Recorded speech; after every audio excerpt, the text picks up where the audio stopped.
Ladies and gentlemen, welcome on into episode number 163 of the Mancave101 podcast. We got a good one for you tonight. We're talking about probably a little bit of Fantastic Four, probably some Thunderbolts, a little bit of Daredevil season finale, some DC leaks that weren't leaks and were made by AI or something like that, and a whole hell of a lot more. We're going to get into all of it, all the nerdy goodness of the week. Before we do, let me introduce the guys deep in the heart of Texas. Man, listen, it's Wendeezy. What's happening? Freedom!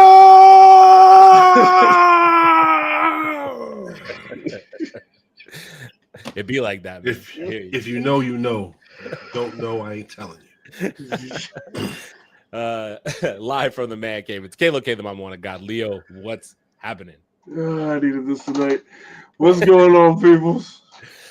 We will also be joined shortly by Big Chase. I'm sure he'll pop in here momentarily. And I believe Torian is also going to be popping up to talk about the Daredevil finale as well, because a lot of people got a lot to say about this show, including us. But let's kick it off the right way. Let me pop this top here. Let me give you a little ASMR for the men. Woohoo! Thing. Gorgeous. Salute, gentlemen. Happy Thursday. Happy WrestleMania week for those wrestling fans out there. WrestleMania this weekend. I hope everybody. I got a Stone Cold Steve Austin shirt. It's happening this weekend. Glass is shattering. I'm telling you. I hear that. Damn, bro. I'm pulling out my old wrestling buddy, and we're gonna sit down. We watching WrestleMania both nights this week. Question: which wrestling buddy did you have? The Incredible Hulk, Ultimate Warrior, Ultimate Warrior, or Hulk? Ultimate Warrior one's tough. Yes. Ultimate Warrior one's tough. Always. I hear you. Yep. Love that roid-rated bastard. Rest in peace. Oh man! But of course, as we kick it off after the toast, Leo is going to take it away with the comic corner, his favorite comics of the week, and this is I'll let him explain the rest because he's gonna pay for all of his sins and all that stuff. Leo, take it away. Right, he will. Let the people know what's going on with the comic corner, sir. Hello, everybody. This is the comic corner. If you're new to this, welcome to my pain.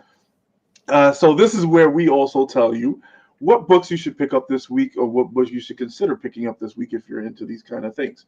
So also, these books are either going to have first appearances, cool covers, or cameo appearances, or great fucking tie-in events.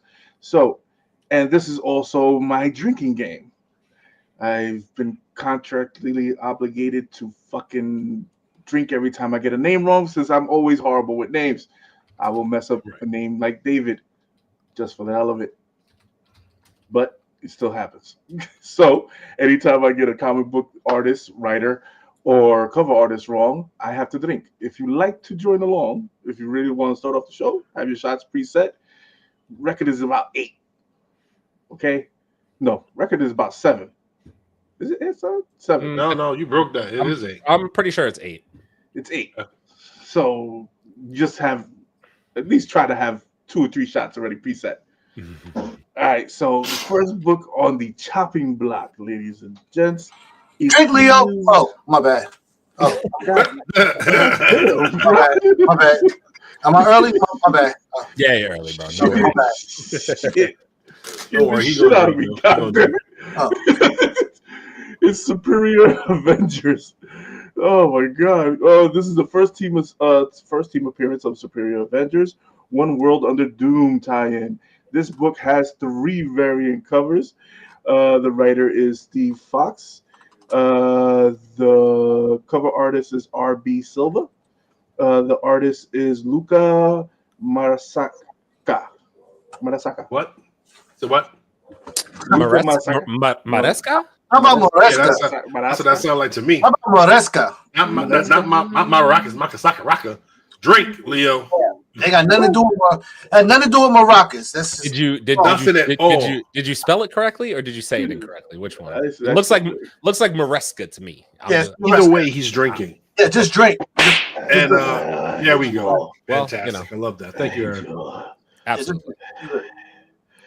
Oh god. All right. All right. Next book on the topic block is Ultimate Wolverine #4. This book has 3 variant covers. This is the introduction of Phoenix in this book. There's only one name I can find is Chris Cardone. I think you're lying. I think you could. I think you saw the names. You didn't want to put them on there.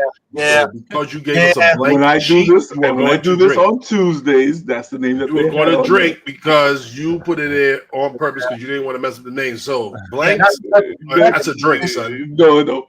Yeah, Next, it's a drink, that's not in son. the contract. Next, We can ask the chat. The people will tell you that's a drink. Yeah, not to mention I that. can tell you where the chat can go. Well, this is Sorry, you want to drink 3 times on this one. Let's go. Web of Venoverse Fresh Braids #1. This book has 4 first appearances. This has the first appearance of Venom Mouse, first appearance of Katie Power bonded with the symbiote, the first appearance of the new version of Eddie Brock, the first appearance of Film. So, 4 first appearances. I suggest you guys pick this up. This is my pickup of the week. Pick this book up. Okay, so the cover artist. Yep. Waiting. The first cover artist is Luciano Vecchio. The artist is Juan Jose Rip. The writer is Matt Groom. Ain't that some Who's shit? helping him? Yeah, somebody's helping him, bro. Who's helping him? I don't know. AI, yo. Turn off the AI, damn it. Oh, look, another one. Yo, nah, come on, son. This dude got a drink, son. Yeah. He can't keep doing this, yo, bro. He can't keep doing. You ain't gonna tell me. Yo, y'all been letting this slide? As I've been late to the joint. Y'all been letting this slide? I've been late to the show for weeks. Yo, y'all let this dude get away with blanks? Bro. Next book on the chopping block. Gotta be Wolverine #8. Ain't that some shit? Bro. The adamantium is fully revealed. Nah, I need to drink, bro. The writer is There's like 5 names on the cover right there, son. I can see. Come on, son. Come on, son. It's facts. Saladin Ahmed. Nah. Come on, son. And I pulled it up and found the cover artist, publisher. Yo, look where I had it. You got to drink. I don't care what you got, bro. You gotta do your homework, son. You know what you're trying to pull on us. Where I had it. I got proof. I don't know, Leo. I don't know, man. I got proof. Look, 2 it's right there. Nah, bro. Got to drink. I can let 1 slide, bro. Not 2 books. Not 2. Let's see a pattern here, bro. Okay, you let 1 slide. I get my mulligan. There you go. That was no mulligan. You got to drink, bro. Daredevil. You gotta drink, son. This book on the chopping block is Daredevil Unleashed Hell. So, of course, the theme of what's going on this week in the finale of Daredevil. So we have a cover artist is Pablo Sequeira, if Spanish. Writer is Erica Schultz. Artist is Jose Luis. Yeah, you got all of those put in, though. Ain't that some shit? It's gotta be racist. Next book of the next book on the block is DC Sonic the Hedgehog #2. Are you serious, bro? The book number. This book Are you has serious? This is where they're at now? They're crossing over with Sonic, son? Hell yeah. Yeah, DC's that awesome. So cover artist is Pablo Collar. The artist is Adam Bryce Thomas. The writer is Ian Flynn. And that does it for the comic corner, ladies and gents. Some bullshit. That is one. Meeting after the show. I'm glad This is my fault. I'm glad I didn't put the poll up because would have been This is my fault. This is my You guys fault. lost? What's up, chat? This is my fault. I can't be able to let this dude slide with this whole crap, man. This is I don't know, bullshit. What's going on? What's going on, chat? How you guys feeling? So that does it for the comic corner, ladies and gents. Like we always like to say, stay sober. Support your local comic book shops. Your addictions is comic books. And a little bit of alcohol tonight. What the fuck? Stay sober is crazy. That's not the goal of this. That's not at all. Man, what are we doing? Where's my agent, bro? Robbing the people. What? I get my fault. Just got one wrong. Hey, shit happens every once in a while. The sun shines on the dog's ass every once in a while. He's Jesus. Nah, man. So I would bring up his comment, but he's actually joining us to talk about all the nerdy goodness, including Daredevil. So I'll just bring him in. Torian, what's happening, man? How are you? With the winning, what's Ray. going on? What's going on? And you can still pull up the chat because it still holds legitimacy. It's still valid. What up, fellas? There it is. All right. What up? So let's see here. Jose, what up, Jose? How you feeling, man? Appreciate you being back, kicking it with us this week. Jose, what up, man? What up, bro? Appreciate you hanging out. Year of the man food. 2025 is turning into the year. Absolutely. Yes, indeed. sir. I will agree with that Wait, statement. Is there a little drink in there? Drinking. Brother man, what up? What up, everyone? Salam. What up, brother man? How you feeling, bro?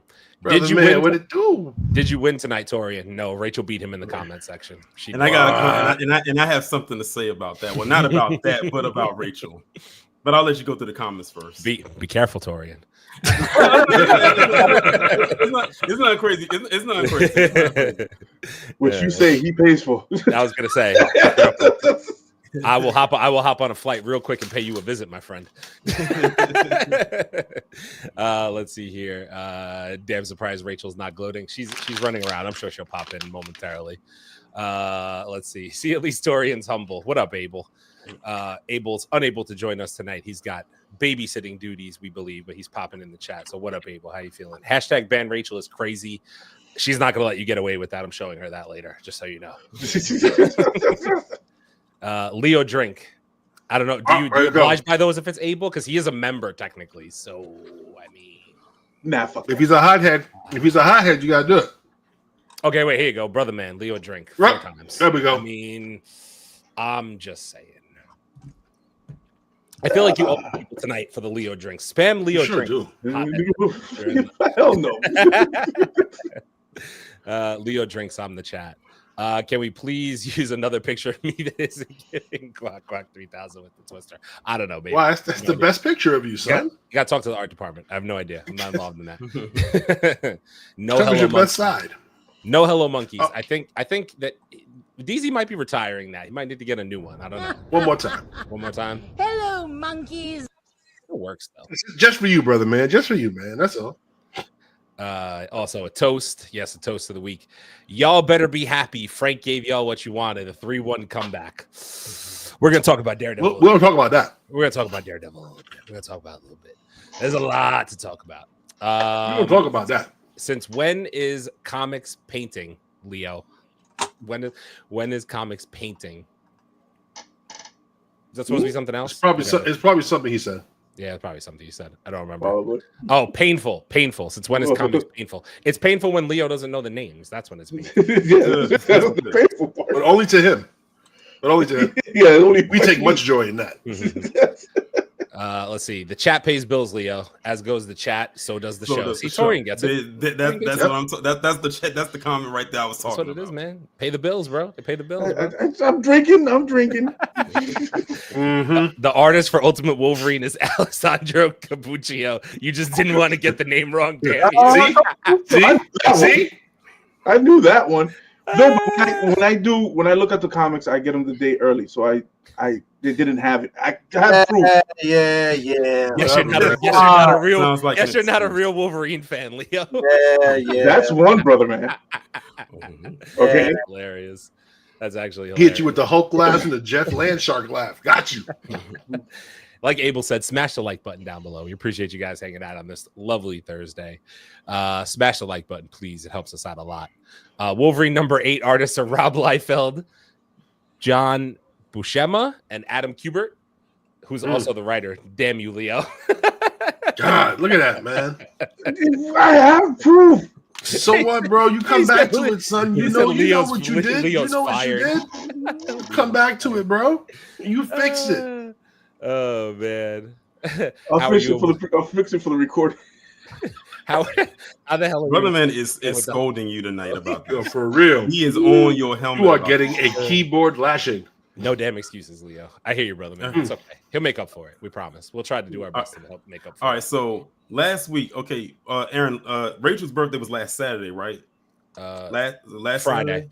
Last Friday. Okay, so I, being the great and nice person that I am, sent Rachel a nice happy birthday DM. It was just HBD. And she was like, "Oh," she said, "Oh, thank you, Torian," but it's still hashtag ban Torian. That's how she responded. That's how she responded to it. I'm like, it's your birthday.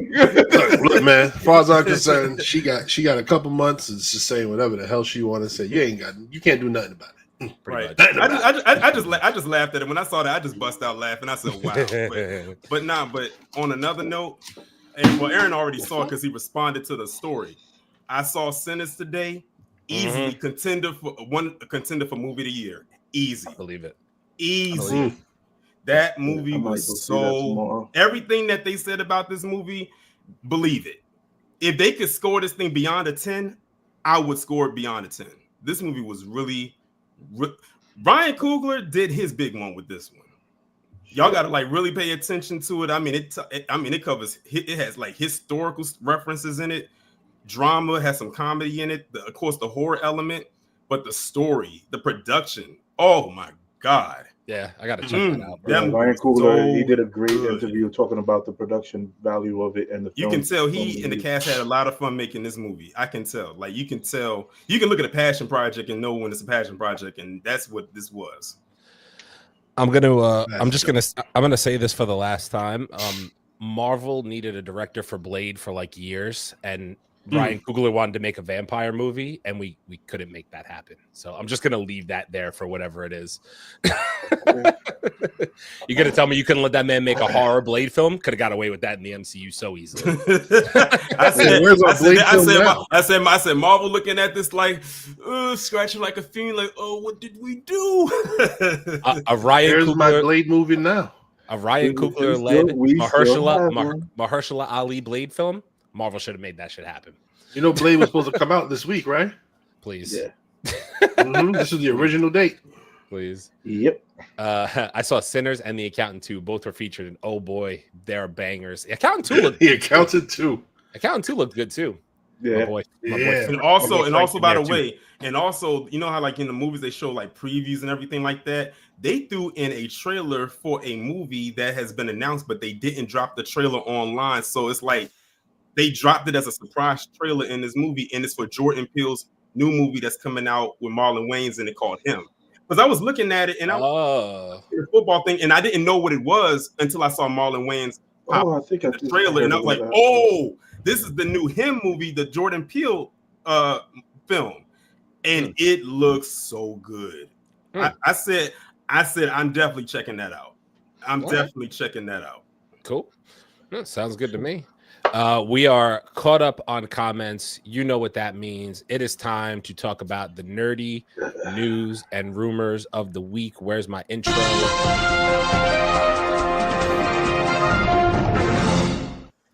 All right, Leo.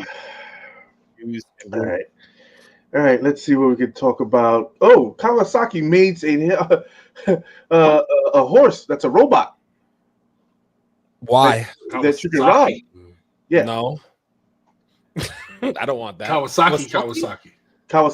Like maker of motorcycles. Maker of motorcycle, yes. Made a thing that is like a horse that you can ride. Yes. I have to look this up. Yes. I want to see it. I'm gonna get a picture. Yes. Oh, robot. Oh, they sure did. He's not lying. They sure did. What the fuck? Yeah, they sure as shit did. Here we go. Sorry, I didn't get to put together a slideshow tonight. My bad. I'm slacking. Here we go. What the? It is a rideable horse. Where's the head? There it is, right there. Yeah, it looked like a Power Ranger Zord. It looks like a Pokemon. Kind of. That too. Goddamn right. Like. Let's face my fat ass ain't getting on that. You know what I'm saying? Like, what are we like? Who's this made for? Who's this for? I don't know. What's the weight limit? Give me a weight limit. What's the weight limit? What are we talking about? It's got to be like 200 pounds, right? Got to be. It's you gallop to 50 miles an hour. The prototype has stood on stage, and there is no leaping from rock to rock or galloping 50 miles an hour. What the hell? What does this thing do? The video is crazy. I have to watch a video on this. It's right there. I'm not watching it now before we get freaking banned on here. Oh yeah. I'm not doing that. I'll watch it off screen. You're gonna tell me this freaking this shit got nitrous on it? What are we talking about? Yeah, yes, sir. Ejectocito, cuz.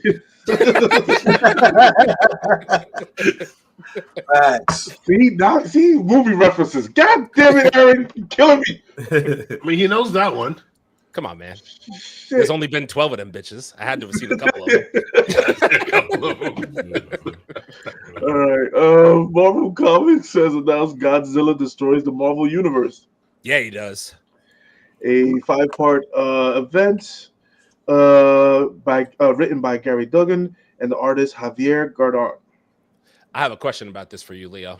Did you see the part about Godzilla and Wolverine? Yeah, Wolverine's getting his ass whooped. Did you see that? Apparently, they answered the question that Godzilla's atomic breath could melt Wolverine down to the adamantium. Yeah. How you feel about that? But there's a lot of that sounds true. But there's a lot of ways you can kill Wolverine too. Mm-hmm. I'm just saying. I didn't know how people don't read. Wolverine. I understand that Wolverine is a flawed. He's a very flawed character. I just love him because he's an asshole. Reminds you of yourself, I guess. There you go. Goddamn right. You see what I'm saying? So relatable. That's how it goes. All right, let's see. What else do I have in here? Okay. Oh, shit. We're getting a Gremlins 3, ladies and gentlemen. It's officially in the works. I know. Wendy's, I know you're very happy about Shut it up. Bro. And Wendy's, we're getting a Goonies too, by the way. No. And I know you're ecstatic about that. How about that? Kiss my ass and lick my taint. That's what you could do. And guess what else I heard, Wendy's, is going to be a crossover with Gundam.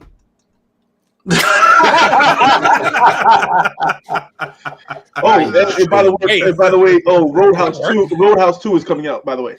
That's another one. Well, Roadhouse 2, I don't even know how that's possible. For what purpose? I don't know. I don't get it.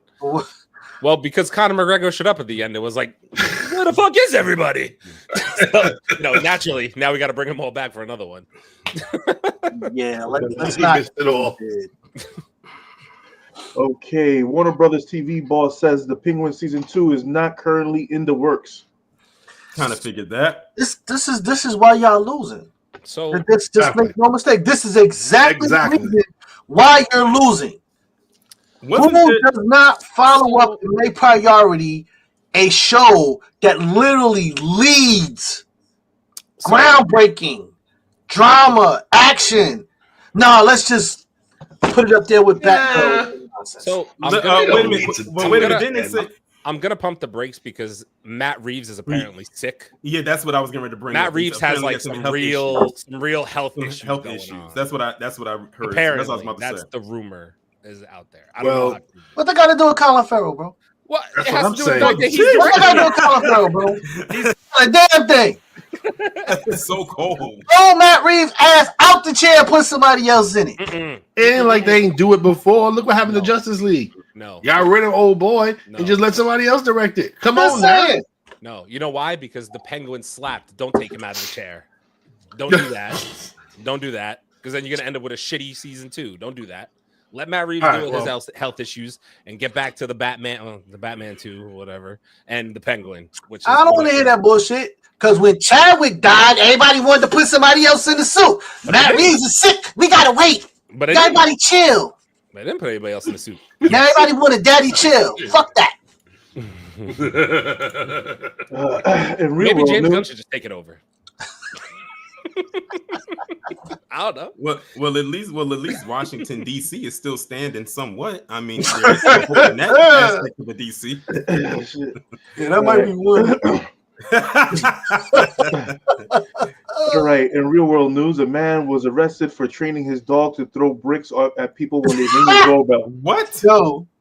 Yo, that's kind of crazy. It's crazy, bro. So what you're telling me is I got to teach Titan some new tricks. Gotcha. Yeah, bro. Yes, sir. All right. Cool. What? Teach him how to not get caught. Access to the roof. I want to learn fetch beer, throw bricks at people. Those are the 2 tricks I need to teach him. Cool. I got you. Leo, before you go any further, how many more real world news stories do you have? I don't know. They're just gonna come in fuck is okay. I'll wait. You got one? Yeah. Go ahead, throw it in. China is not playing with these people. With these bags, I don't know if y'all heard. They said China is not playing about these bags. They said, okay, fine. Y'all want to act up? Okay, let's tell it like it is. The bags that y'all paying all this thousands of dollars for, we get them made. They're made over here for like $10. You can just get it from us for like $10. But what we'll do is we'll ship them to these big luxury places, and they'll slap a label on them and sell them to you for thousands of dollars. Right. I mean, I don't know if y'all saw the videos, but like they have been exposing everything. The crazy part about they're paying even brand new news. It's not even brand new. Yeah, I'm like, that's the thing. They're paying content creators to go to China and do this shit. So listen, I don't know about anybody else, but if you live in New York and New Jersey, the tri-state area, as we call it, we already knew about this long time ago and whatnot. So these big luxury brands put in an order, the manufacturing is done in China, and then they ship it all back where the big companies put their little cute label. This is why when you used to buy stuff off the little side streets and all of that, there's always something off a little bit because they were not allowed to make the actual labels. Not that they couldn't, but the label had to be off. It couldn't look exactly 1-to-1. But now they're like, hold my beer. Listen, not only can you come and get it cheap, but we're going to give you a 280-hour visa for you to come to China and shop. Shit happens. And fuck around, win stupid games. And not for nothing, but that platform called Nick Knock that rhymes with Nick Knock, you can go in there and get your Gucci. They got Travis Scott's out in the open, like it's open season right now. They do not give a shit. And pretty good news, Ryan Coogler and Michael B. Jordan plan to produce a movie about Mansa Musa, the richest black king in history. I'm all for that. I'm all for that. I expect that to get banned early. I'm all for that too. But listen, if they can pull it off, I mean, they can pull it off. Oh no, he'll get it done. But I just see the fuckery early. Like, I don't know. What do you think? What do you think the outrage will be there for more? The a movie about a black king historically who had more money than anybody ever had. Yeah. Between that one, they better up their security. That's all I'm gonna say. Between that one and that Yasuke movie that they're trying to make. Yeah, Yasuke trying to make. Yeah, Yasuke is a different thing because Yasuke. People are still stupid enough to not understand that Yasuke was real. That's more of a cultural thing with a lot of the Asian community, really. But Mansa Musa is a whole other level of everything. We're talking about a time where they're taking the Tuskegee Airmen out of the federal records so that people don't know. They're trying to shut down the African American Museum in D.C. so that people don't know. So now you're going to put out a movie made by two of the biggest actors and directors in this current modern era, which means that everybody's going to have eyes on it, and you want to talk about something that they're trying to get rid of. The bullshit going to come early. I promise you. And also shout out to you, Leo, for that video you sent me today. I learned something new today. No problem, brother. They sent me no video. See, you be decking different, bro. I sent you the link. Look at you have 16 accounts, bro. He ain't lying, though. I'm trying to find which one. Okay, he was on that one live. Hey, there you go. You up 16 times, damn it. We friends. All right. Linda Cardellin. Yeah, you motherfucking. Yeah, you could just drink. It's fine. Linda Cardellin to play Pamela Voorhees in A24's Friday the 13th series. So he's talking about Hawkeye's wife, who played Velma in Scooby-Doo. Oh. Yes. Yeah. She's going to play... Who's she going to play? Pamela Voorhees. Jason's mama. Jason's mom? Yeah. Yeah. Okay. I don't know. She had to bend over. And more good news. Candy Burris has officially produced the highest grossing Broadway play of all time in just the first seven shows. Othello brought in $2.8 million. Shout out to Candy Burris, man. Shout out to Candy. Shout out to Candy. That's an escape girl. Yeah, from Georgia. Yeah, for those that don't know, and y'all better check her resume and see who she's written for. She written for a lot of people that y'all used to listen to back in the day. And even for those that don't know, Candy Burris is from the R&B group Escape. Yes. Yo, shout out to her, man. She gets a lot. She gets a lot of flack for a lot of things, man. But she be trying to grind. Was you just singing, just kicking it? That's my joint, son. Nah. Ryan Coogler Sinners is the highest rated film of 2025. Yeah, it got a perfect 100 on Rotten Tomatoes, which is very rare, very rare. But and this is by the critics, not the audience. This is the critics that gave it a perfect 100. Yeah, you know that don't happen. Hard to get. That rarely happens. We already talked about this, but Mahershala Ali Blade has been canceled. Confirmed Marvel executive. I'm sure Mahershala has moved forward, and so have we. At this point, nobody cares anymore, bro. Like he about to go on this press tour for Jurassic World Rebirth. Two scorned people from the MCU about to go on a press tour together. Can you imagine the stories, the behind the scenes stuff they had to talk about with each other? They're gonna. Yeah, it's gonna be crazy. All right, you guys remember the Batman Beyond Beginnings that we did a trailer review for? Right. It's going to the film is made its budget is going to be a live action film set to release in January 10th, 2029. No, damn. Nice. The hell? I almost got excited. 2029? Yeah. 4 years. That's 4 years from now. You know how old that dude's going to be by then? Brother. I was about to get really excited too because that was actually pretty good. That little teaser. It could move up. I don't know, but that's the thing. 2029. That's a. Yeah. Brother Man asked a question here. I don't know if you have it in the news or not, but we'll post it anyway. Is John Boyega really playing Bishop, or is that still a rumor? Something tells me that Disney's not gonna bring back John Boyega. And he doesn't want to come back. He doesn't want to come back. He doesn't want to come back. He got burned. He mentioned by name he wanted to play Bishop. Yeah, he wanted to play Bishop. But I don't know that Disney will bring him back, and that's not even a Marvel thing. I just think Disney. Well, we know he ain't coming. Well, we know he ain't touching Star Wars with a 10-foot pole. That's what I'm pretty much said what he had to say about them. I mean, he pretty much got burnt by them, and he said, "Fine, you burn me, I'm gonna burn you back," and that's exactly what he did. Yeah. I just don't. You know what? Honestly, this brings up a good point. I really think this is just a complete hunch. I really think that Marvel's going to go a lot of lesser name actors for the next iteration of X-Men. I don't think you're going to see any big name actors in the next version of X-Men in the MCU. I don't care. I just want to do well. Yeah, I hope they do well. I want it to be good. I want it to be I wouldn't be mad. Accurate. What I'm saying is, I don't see Henry Cavill as part of the X-Men. You know what I'm saying? I don't care. Well, you know what? And I think another reason why they're going to do that too is probably a budgeting thing, because with the big name actors, they're contracted. They have to make a certain amount of money. At least with these no name actors, they can just pay them a good wage, and they don't have to worry about them taking millions out of the budget just to pay them. Yeah, I'm going to have to go against that, unfortunately, man. Where we are right now is Marvel at this point has to show and prove. We looking at movies that got to make $1.5–2 billion, and I don't see that with lesser name actors. They got to go for the big names. They got to put them on the screen because they got to make that type of money and have that type of draw. Even if a movie is great, if it don't have certain people and whatnot, and don't forget, we're trying to make characters that are iconic on screen with the actors and whatnot. So you're essentially talking about going back to the beginning and trying to redo this. I just don't see him doing it. Okay.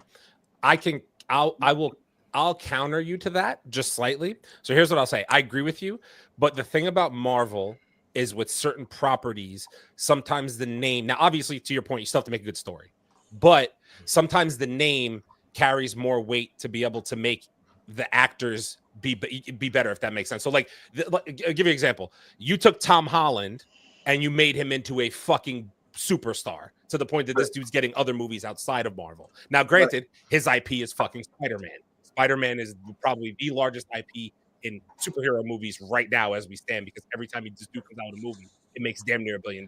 It's just the situation. So, like, to me, I think people will go pay for X-Men because we've wanted live action X-Men again so badly that I think people will go pay to see it, even if you don't have a superstar in there. And then you're not going to tell me you can't come out of that movie with somebody as a superstar in some role and capacity in that movie. You know what I'm saying? They did it before. You hit me with a knock it out of the park Magneto again, or a Storm or some shit like that. People are going to pay to see that shit. Yeah, that's the one thing. Like, if they do that, they should start. They should start young. If you're going to start it, reboot it right. Reboot it right. But if you're gonna, because we always have to realize, the X-Men that we have, we are in the multiverse saga, so everything is not the same. We have different characters for different things. Yeah, no, I understand that, but that's what I just think that Marvel's gonna do the thing where they let me put it to you this way: when it comes to the whole Doomsday thing, right? I think all these characters that we got, fucking Nightcrawler and Cyclops, all the old ones, right, from the Fox universe. You're not gonna tell me Marvel's not gonna put them in the black, in the blue and yellow, just to be like, hey, by the way, we know they need to be done in the blue and yellow. We get it, we understand. Yeah, of course. So you're gonna see all those classic characters in the blue and yellow, just to be like, hey, moving forward, no black leather, no bullshit. Like, you know what I'm saying? Like, okay, we got you. That's what it's gonna be. No S&M. Right. All right. So Puss in Boots: The Last Wish was a massive influence on Sinners, says Ryan Coogler. Yep. Interesting. In the interview, he said that in the interview because it's a musical. No, he just said he used a lot of the imagery in that movie helped him, like with the eyes of the vampires. Oh, okay. Into the eyes of the bad guy in that movie, that type of stuff, like all of that stuff. Like Ryan Coogler is a crazy dude, man. It's amazing what you can draw inspiration. And from, also, I have to tip my hat off to Straw Hat. Straw Hat, that was a fucking dope ass interview, bro. You're doing your fucking thing. I gotta give it to you. He interviewed Coogler. Yeah. Oh damn! Really?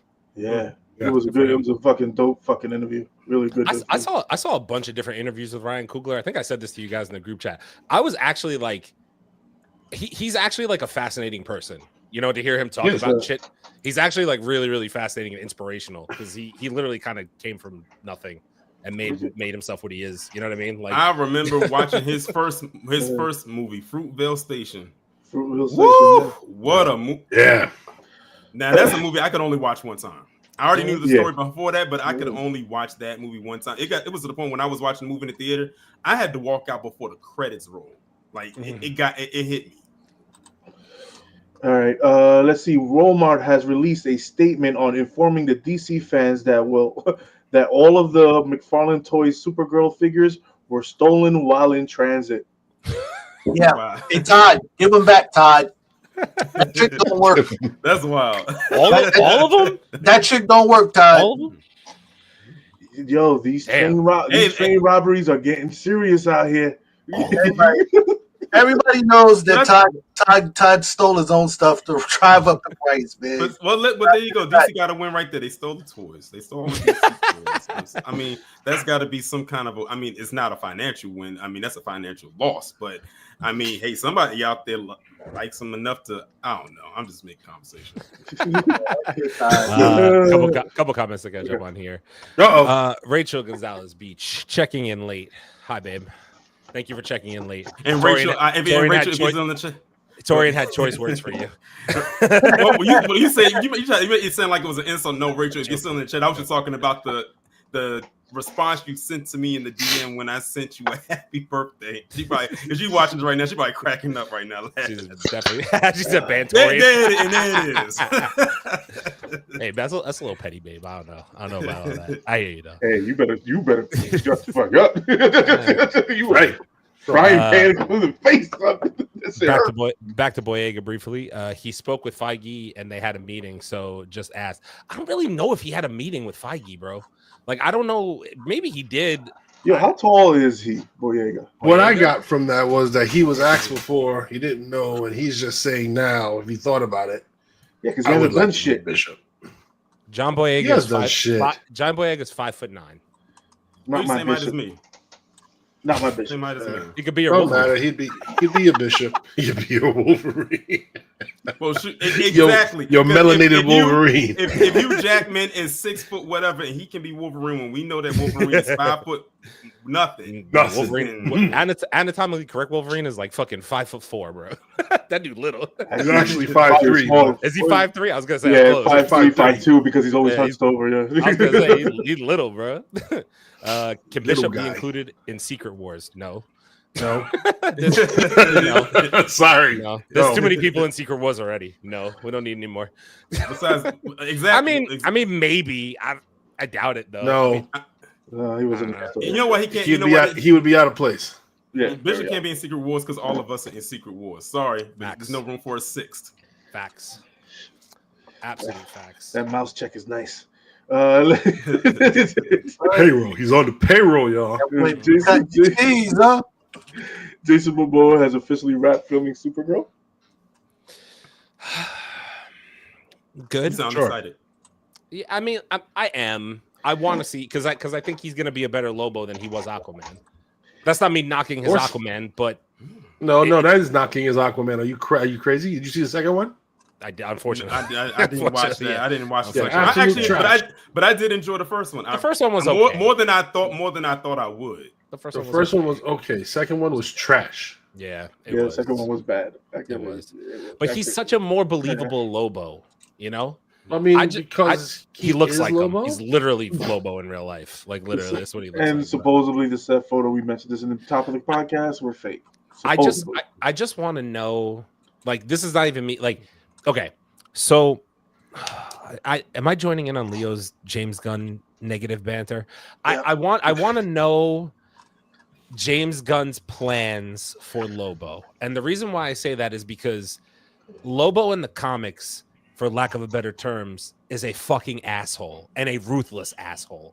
So don't dumb this down. Don't like, if you're gonna fucking do it, do it. You get what I'm saying? Don't do dumb shit with it. Like, don't give him a French bulldog. Don't fucking he's gonna don't do Adam Warlock him. That's Adam Warlock him. Don't do dumb shit. This is the problem though. When it comes to these characters, like even back to Marvel, like some of them they just don't get Punisher. That motherfucker's being done right now. We'll talk about that later. Moon Knight wasn't done right. Right, that's my point though. No, so they tone them down a lot, and Lobo can be toned down a lot because in the comics he's ridiculous. He's ridiculous. It's like I don't think our boy James is invested in Lobo other than for the obvious, and that's the problem. The type of exposure that we're talking about requires for Lobo to appear across multiple movies and based on his own solo film. Yeah, like, exactly. And based on because his character could do that, right? Yeah, absolutely. Absolutely. He has enough based on the current list of releases that we're seeing that he's interested in, I don't see how he fits in some of them. So here's right. So because I know if people watch this back, they'll say, "Oh, well, look at James Gunn's track record." And okay, I can even just give you recency bias, right? So like, let me put it to you this way, because I'm gonna go out there and say he okayed most of the stuff on his projects and wrote a lot of it, right? So let me put it to you this way: Drax the Destroyer in the comics, not just a goofy character who walks around making quips all the time. That's not his MO in the fucking comic books, but he goofed him up. That's what he did. Adam Warlock comes off like a giant 13-year-old child who's painted in gold. That's a James Gunn. But he was like 6, bro. But then he also signed off on fucking. I'm sorry, I always forget the villain of Guardians 3, even though he's so fucking High good. Evolutionary. High Evolutionary was actually kind of fucking. He's pretty vicious. He was a psycho. He was a psycho. He was a psycho. So like he can do it, but is he gonna do it? That's what I'm like. Is he gonna do it? You know what I'm saying? Lobo could be dark. I mean dark. That motherfucker ripped Superman apart for fun. pull up on his motorbike. That's what I'm saying, bro. Like he can just do it because he wants to. Let's see. We already talked about that. Okay, so let's see what else we can find out. Oh, okay. Assassin's Creed coming to Netflix, original series. An animated or live action? It looks like live action. Pass. Complete pass. Pass. Nope. Animated. You might have got me. Live action? Was that? No, thank you. Yeah, because I never saw the movie. Don't plan on it, but I always heard that it was trash. Don't ever watch that movie. It was the worst hour and 40 minutes of my life. It was pretty bad. It was right up there with like I don't even know how bad the last end. Probably the worst thing Michael Fassbender's ever done. Literally, probably the worst thing Michael Fassbender's ever done. It's really bad. It's really, really bad. Idoli.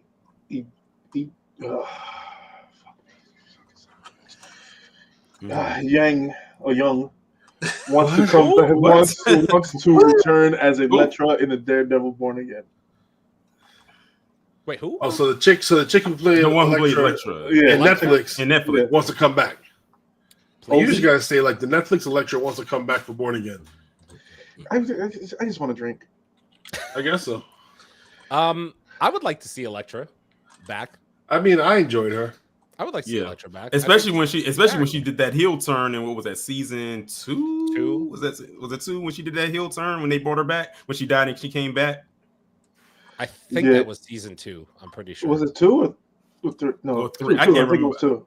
It might have been 2. It had to be 2 because 3 was more focused around Bullseye. Yeah. All right. Pacific Rim prequel series is officially in development at Amazon. Yes. Not enough of them.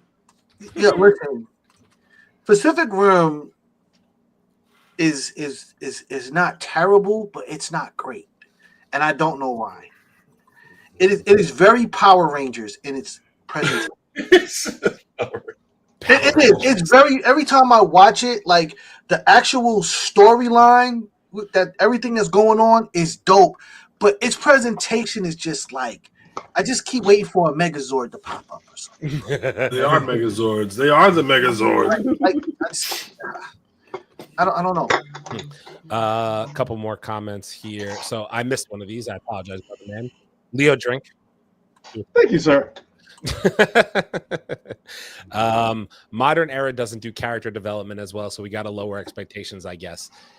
I don't want to lower expectations for really cool fucking characters. Am I wrong? You're gonna have to. Nope. Am I wrong? Like I don't know. You're not wrong. Like, listen, you're not wrong, but you might have to. Yeah. The most likely scenario is Lobo's in this movie. Supergirl whoops his ass, and then we'll never see him again. No. Do not do that. DZ, I'm telling you.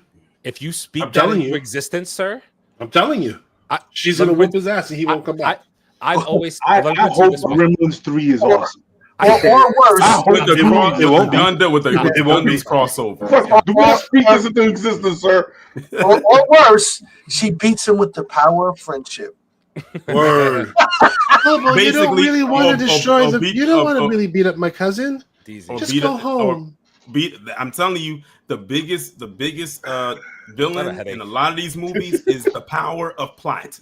That plot armor and that plot device is the biggest villain out there. That thing is stronger than all 5 Infinity Stones. The power of plot. Nobody knows how to bring the villain back. Defenders heel turn. It is the year of the heel turn. I mean, like,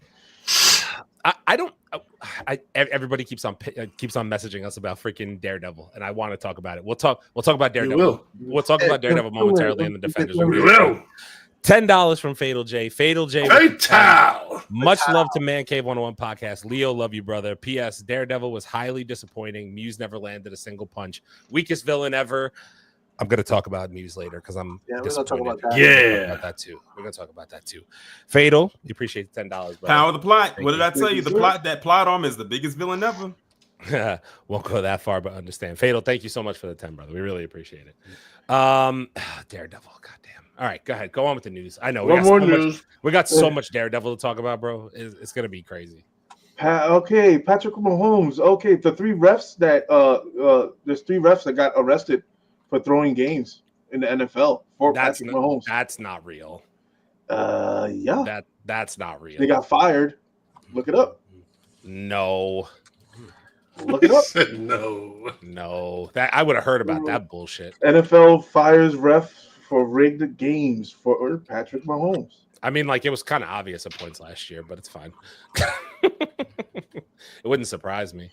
Three officials fired by the NFL. Second-year umpire James Carpenter, third-year line judge Robin DeLorenzo, and first-year line judge Robert Richardson. Notably, each of these referees officiated a game in which Kansas City won last year. Wow. What? Wow. That's Are we taking away their trophy? Wild. No, because it was Are we taking away a trophy? It was last year. They didn't. Wait, did they win? No. They won the Super Bowl last year. This past year, Eagles won. Did they? The Eagles won it in February. Yeah, they were trying to go for that three-peat and they didn't get it. Yeah, I was gonna say Eagles won this year. That's actually why. How did that not get like major news? I didn't hear about this until you just said it. Nobody wants literally to smear, fucking money. It's nobody wants money. to smear that boy's name, man. Gotta be money. Wow, that's you don't know how to smear his name. Wow, I went deep diving on that one. NFL Golden Child, huh? Good for him, man. You can't mess him up. Good for him, man. Okay, Anthony Mackie says that the Avengers Doomsday will end in a cliffhanger. How does he know? Clearly. Duh. Avengers Clearly. Doomsday? What, no cliffhanger? Clearly. I mean, because it sets up Secret Wars. Thank you, exactly. What, like, bruh, Fry's he's back. trolling everybody. Fucking dickhead. That was the most Captain Obvious thing to ever say. That's like saying Infinity War is going to end in the cliffhanger. We know it's going to end in the cliffhanger. God. All right. He just had to have. I guess he just had to have something to say. So I mean, exactly. Vin Diesel begs Universal to reveal when the next Fast and Furious movie comes out. Great. Why? Because they haven't go to space yet. I heard he finds Galactus before the Fantastic Four do. Fantastic. I mean, after all, they are going to space, so I mean, it is possible.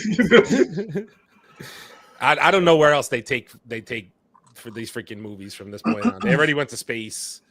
Now I don't know what the fuck they're doing anymore. I haven't seen a Fast movie in like fucking 5 years. 6 years. I haven't seen the Fast movie since Paul Walker passed. I think that was like the last one. The last one he did was the last one I saw. The last one I saw was when The Rock broke his arm and then ripped it out of the cast and shot a minigun off a helicopter. Whatever that was, that was my last straw. I think that was the one before Paul Walker passed. I forgot which Fast movie that was. No, mine was the when he got the submarine. Fucking the missile. He grabbed the missile and threw it back at the torpedo and he grabbed it. I was like, oh god, all right. That's a good question. Will we get another Anthony Mackie Marvel film? So another Captain America? I don't know. You're gonna get him in a lot of different things. He'll appear in other movies. But I don't know if he'll get another film. Yeah, you're not gonna get a private one. You're not gonna get another private one. They just needed to really introduce him. He'll just be sprinkled. He'll just be sprinkled throughout. Yes, which I'm fine. Sprinkle. Born Again was a roller coaster, varying quality. The finale doesn't fully save it. We gonna get into it. God damn it! I got so much to say. We will get into it. Thank you, Rashad. Appreciate the comment. I watched all Fast and Furious films. God bless you. Yeah, Can't do it, man. I can't do it. For family. Do it. I have to. It's too far not along even for them. Can't do it. I do it for family. Furious 7 would have been a great ending. Which one was Furious 7? Is that the one I was talking about? That was when about? Paul Walker died. Yeah, that would have been fine. Would have been absolutely fine with that. Yeah, agreed. Oh man. All right. Go ahead. News. That's all I have for the news. That's all the news you got this week? Damn. Well, I guess it's time. It was a slow news week, I suppose. I just didn't want to fucking overflood it because I know we have Daredevil to talk about. Yeah, I was gonna say. So obviously we got some time. I want to post. So I just want to post before we get into Daredevil. I know everybody wants to talk about it. We're gonna do it momentarily.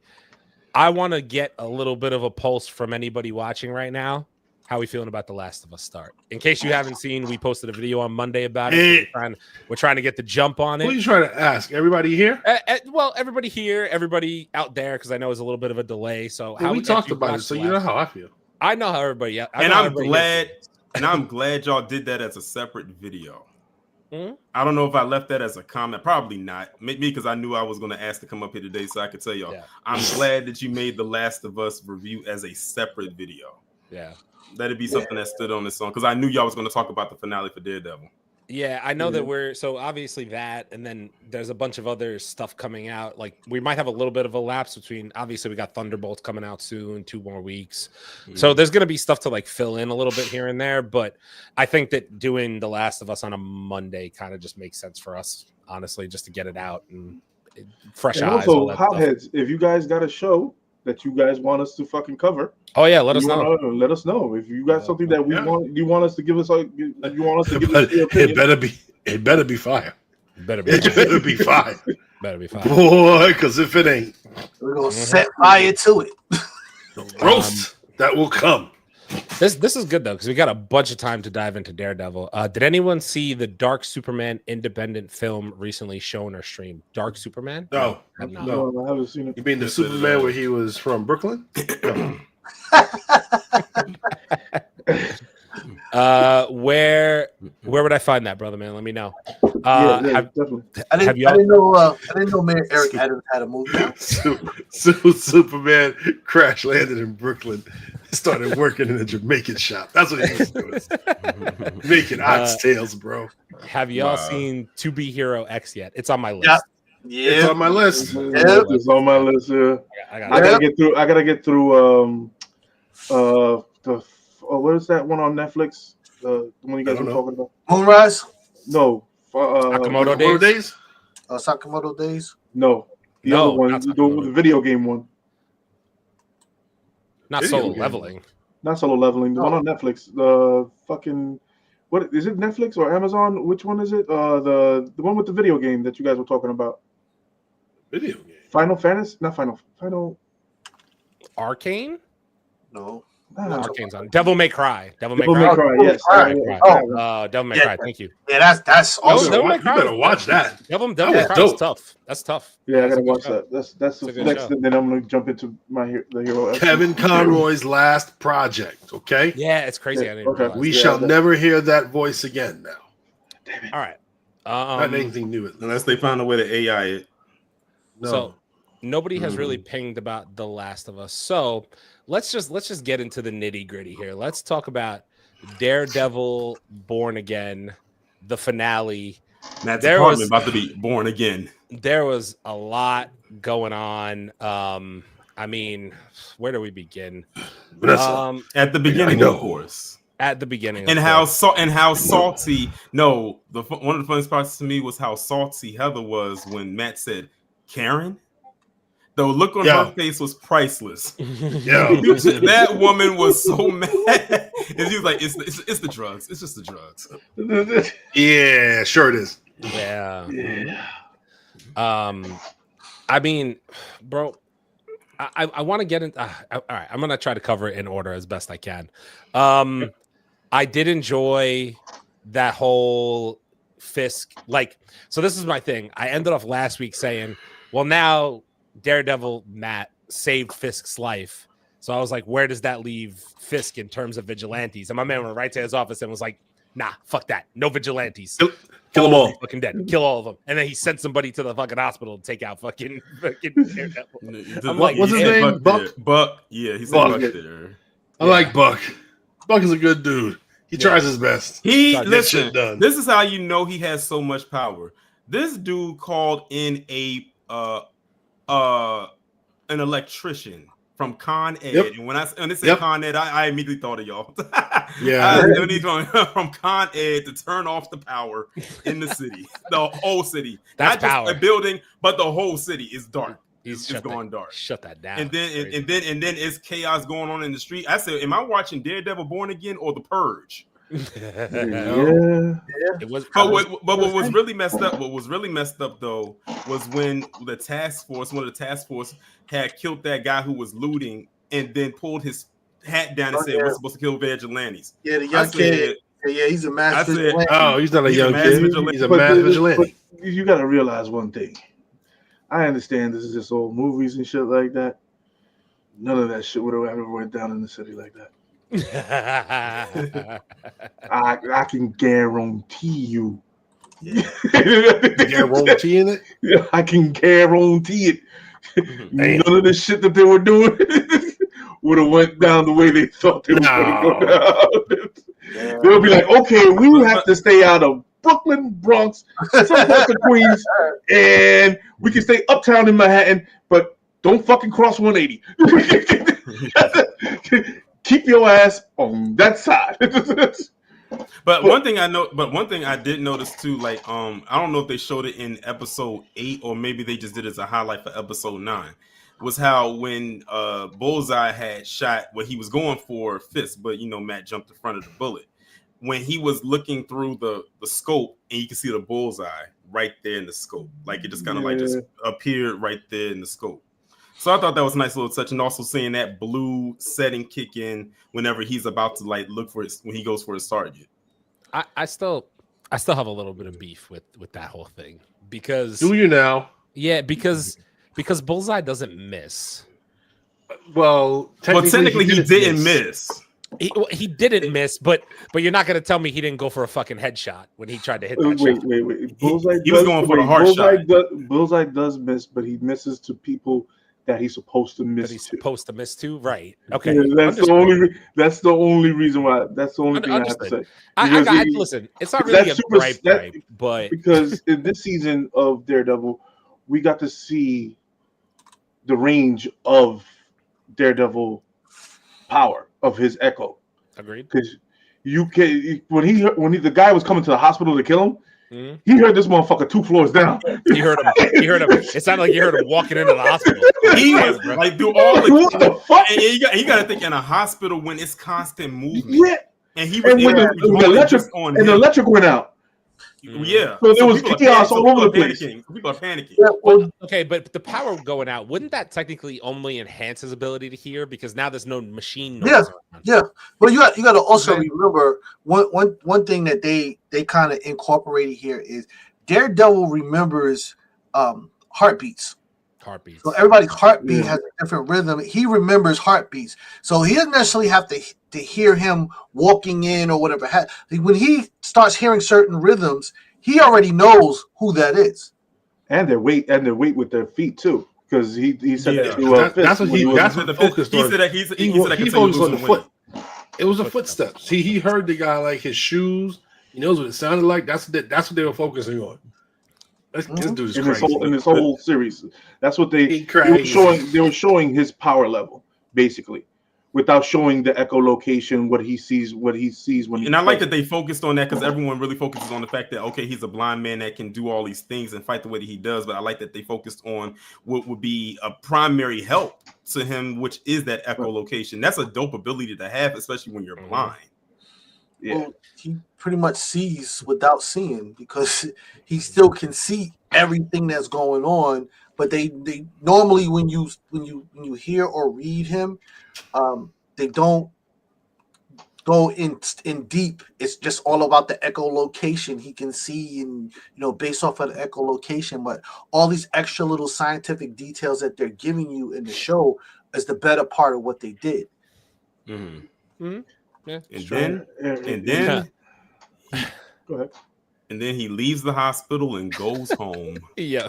And who's waiting for him there? And smiles. Yeah. He smiles when he walks in. Yeah. He knew he was there. He knew he was there. He probably smelt his ass from fucking 3 floors down. Let me say 2 things.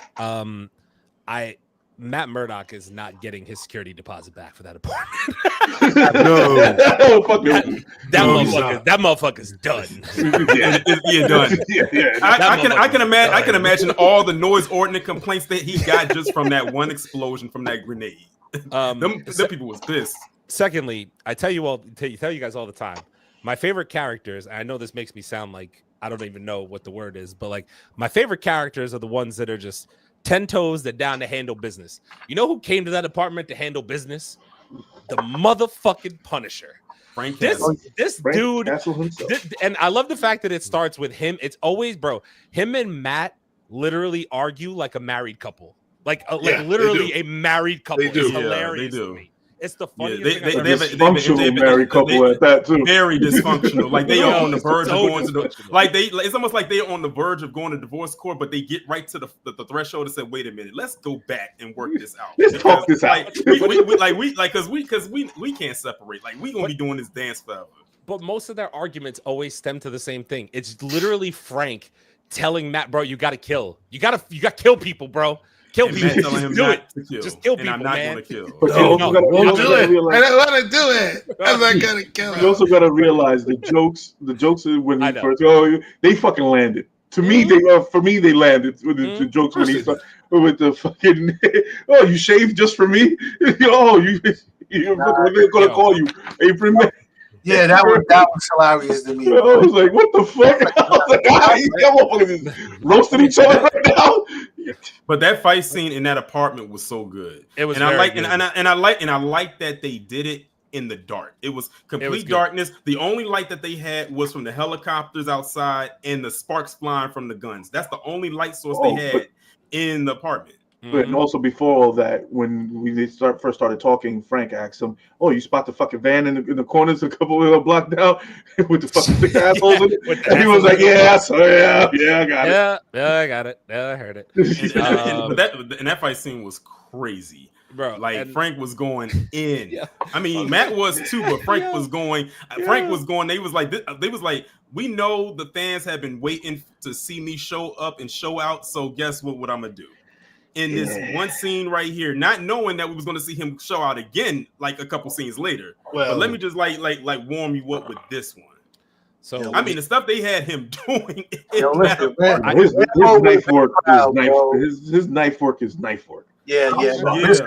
Rambo would have been proud, man. I just want to.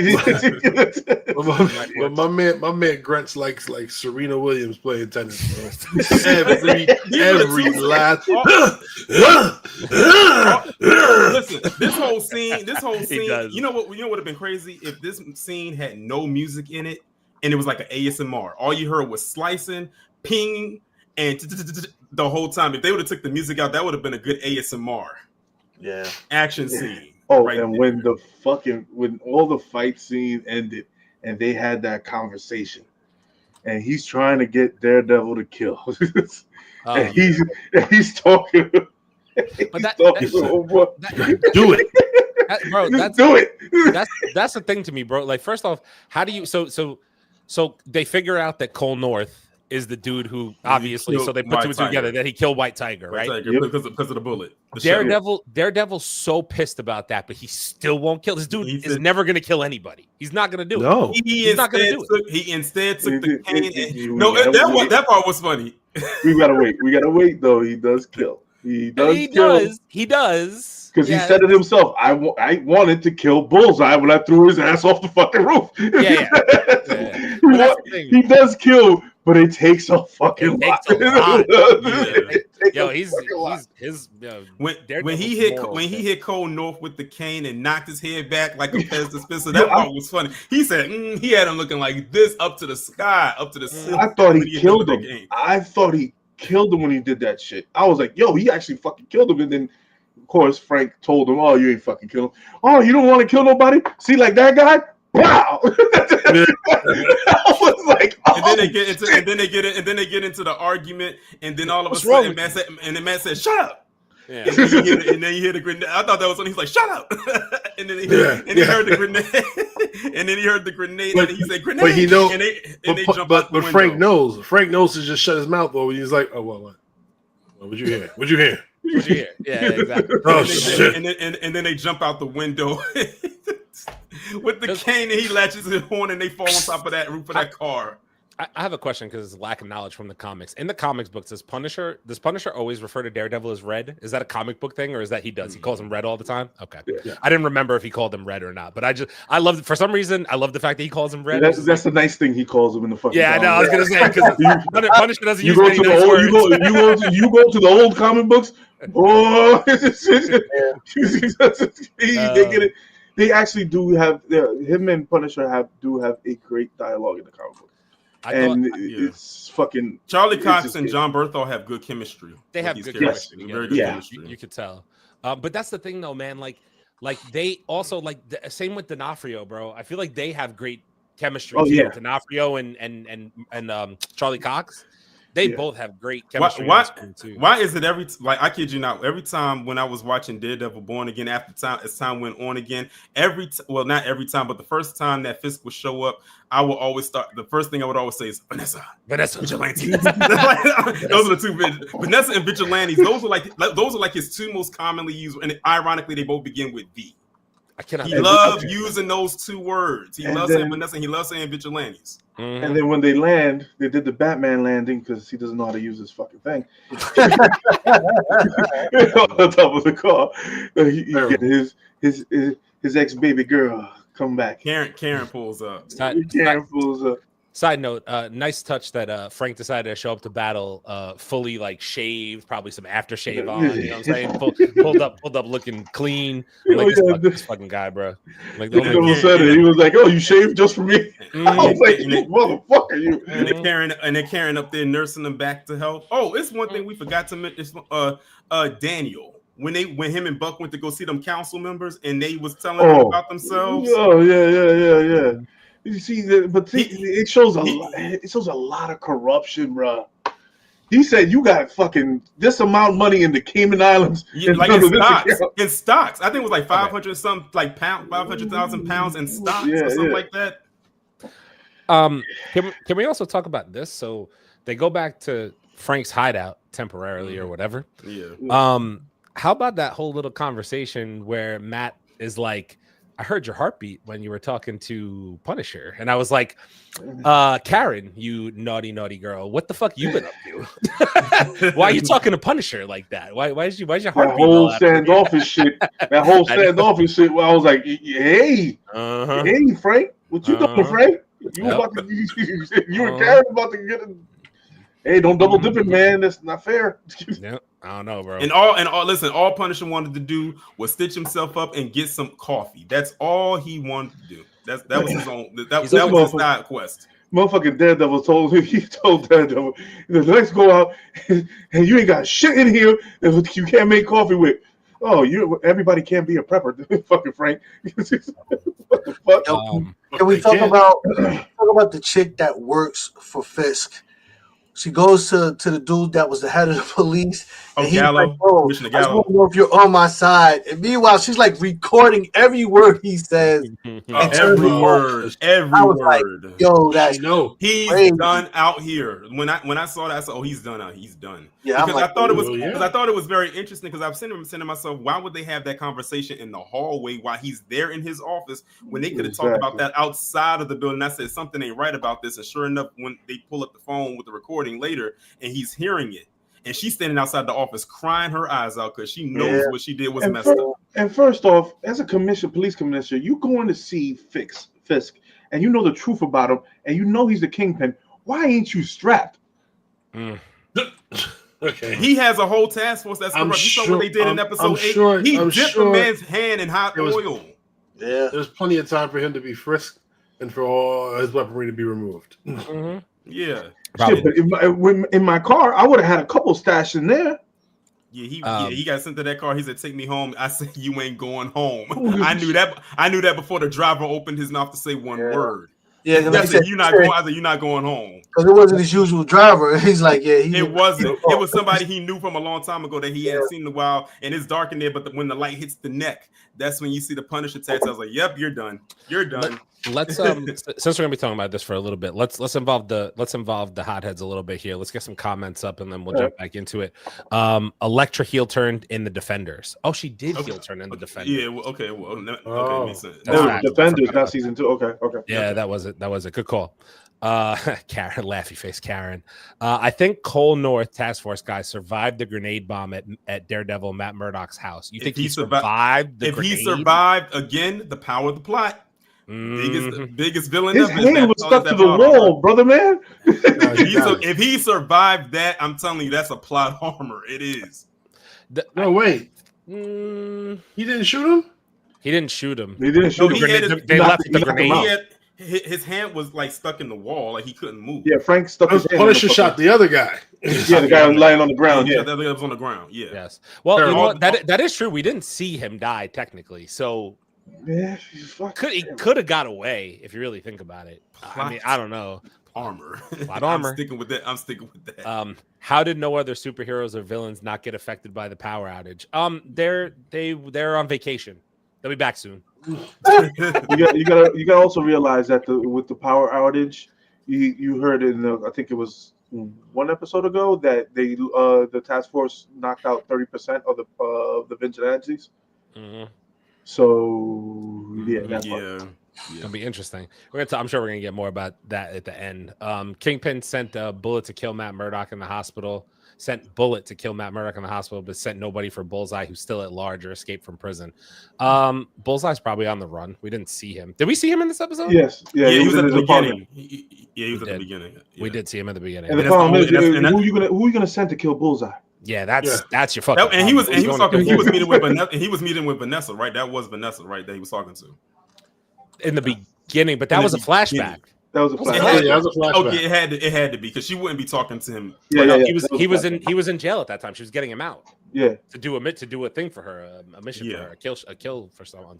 The kill on Foggy. It was Foggy. The Foggy. Yeah. And I'm glad they brought that full circle. Like we'll get to that. Yeah, this is the problem with the shared universe. We all know Spider-Man and other New York heroes should be there, but they won't. This happened while this happened during Far From Home. So Spider-Man was in Europe. Spider-Man was on vacation, literally vacationing. He was in a Doctor Strange portal. He went to a different portal. I use a kilometrage. He got knocked. He got knocked to the mirror dimension. He got knocked. He's in the mirror. It was a whole thing. You know how Marvel spins things, man. That's how it goes. Yeah, you got to realize Sony's not letting them use. He's not going to be in shows. He's not going to be in shows. Yeah, no way. So, Bullseye. He should have. It would have been dope for him to show up. Yes. Don't get me wrong. They might make reference points, like maybe acknowledge like the colors of a costume, but other than that, you probably won't even hear them say Spider-Man. Okay, so I want to reference this real quick since we're on it. So I find it really annoying that if it's true, and I understand it's all a properties thing, but Vincent D'Onofrio in the middle of the season came out and said Kingpin can't appear in movies. And then we've also heard Spider-Man won't appear in shows. So those two are never going to cross paths in the MCU. That seems like a real fuck up to me, if you want me to be completely transparent. I mean, yeah. It is the last. It's literally the last one that he has to fight. Who? Kingpin? Yeah, Spider-Man. Oh, yeah, Spider-Man and Kingpin. Yeah, I can understand that. No, I get that, but I'm saying, if they never have to cross paths in the MCU, I kind of find that weird. Like, maybe they'll save it. I don't know. But again, Spider-Man's not going to be street level moving forward. I don't know. Sony is saving him for the big bucks. That's what it is. I know. I get it. They're saving him for Secret Wars. They have to queue. They're queuing this shit up. 100%. I agree. I get it. No, you want to know what can happen? Let Tom Holland and Vincent D'Onofrio just take a casual picture together, and they can break the internet that way. Because that'll get the people talking. 100%. If that ever happens, I don't think they've even taken a picture together. No, I don't think that would be dope. That would be fucking dope. Just shit. Bullseye only missed because someone jumped in the way. The point that I was trying to make with that reference and Bullseye missing was that, in my opinion, if he's Bullseye, why didn't he go for a headshot? But he was aiming for the heart, which I understand.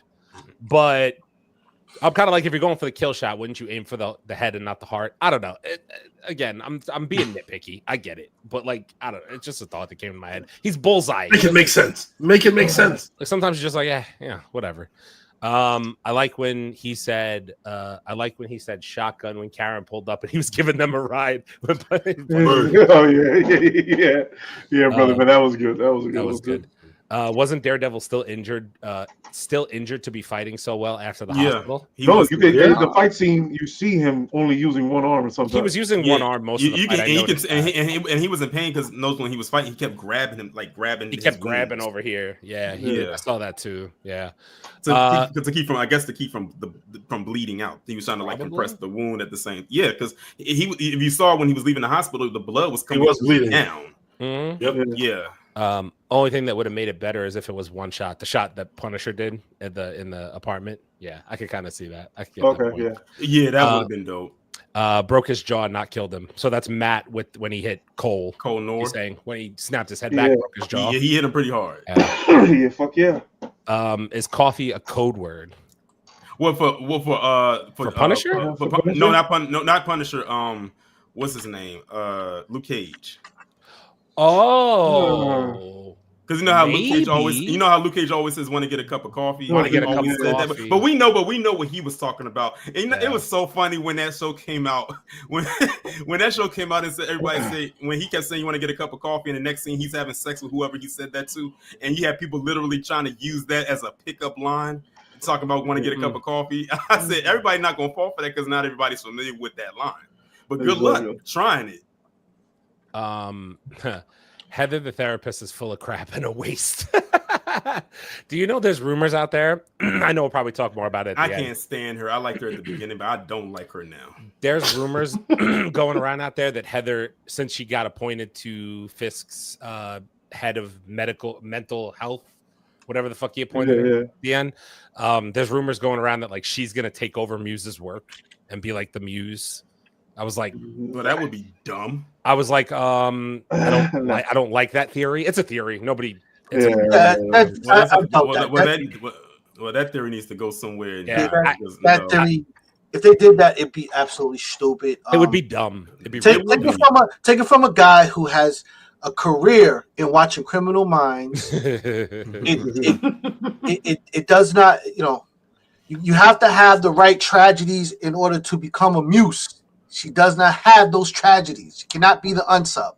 So yeah, that's just. But remember what she said. She saved herself. Yeah, but sure did. Like a character like Muse as a serial killer has a point to him. She does not have the same goals, so she can't be. But Leo, you being the comic guy, I'm sure you're aware of this. Isn't it true that Heather does take her own life in the comics? Mm-hmm. I wonder if they're going to incorporate that later on. They're not going to show it. They're probably not going to show it. They're not going to show I doubt it. But yeah, I could see that. They'll hint to it, but they won't show it. They probably make fucking Fisk killer. They showed Bullseye when Fisk mentioned martial law in that building. Oh, there was a little quick shot of in his apartment when he was fixing the painting. Show Miles Morales with Kingpin if that's the case. If you want to cause controversy, then go right on the head. Give them idea. If you want to cause controversy, go right on the head. I'm all for it. Do not put that in the universe, brother man, because you're gonna get look. You already got him mad. See, go ahead, Aaron. Too late. No, I don't have to. No, I can't do it. No, just don't do it. Just don't do it. That's all I'm gonna say. Just don't do it. Same shot. Shit. Okay. Same shot he gave Foggy. Yeah, but all right. I'm not gonna beef about Bullseye anymore. It's fine. He hit somebody with a tooth and killed them. It's fine. I'm cool. Whatever they want to do. It's fine. His side tooth. It's fine. That's fine. Yeah, that shit came out like a fucking bullet, bro. I was like. Okay. I had to go back and look again to see what that was because it happened so fast. I'm like, this man literally used his tooth as a weapon. The slow mental breakdown of Bullseye is honestly genius, all the way back from Netflix to now. Because he's just slowly becoming more and more crazy as the seasons go on. That's just the truth of it. Like the pill scene, scene was fucking strong as shit, bro. That pill scene when she was just like, I need you to become who you're supposed to be. I was like, you evil bitch. You were just evil. Yep. We need Claire back. Claire.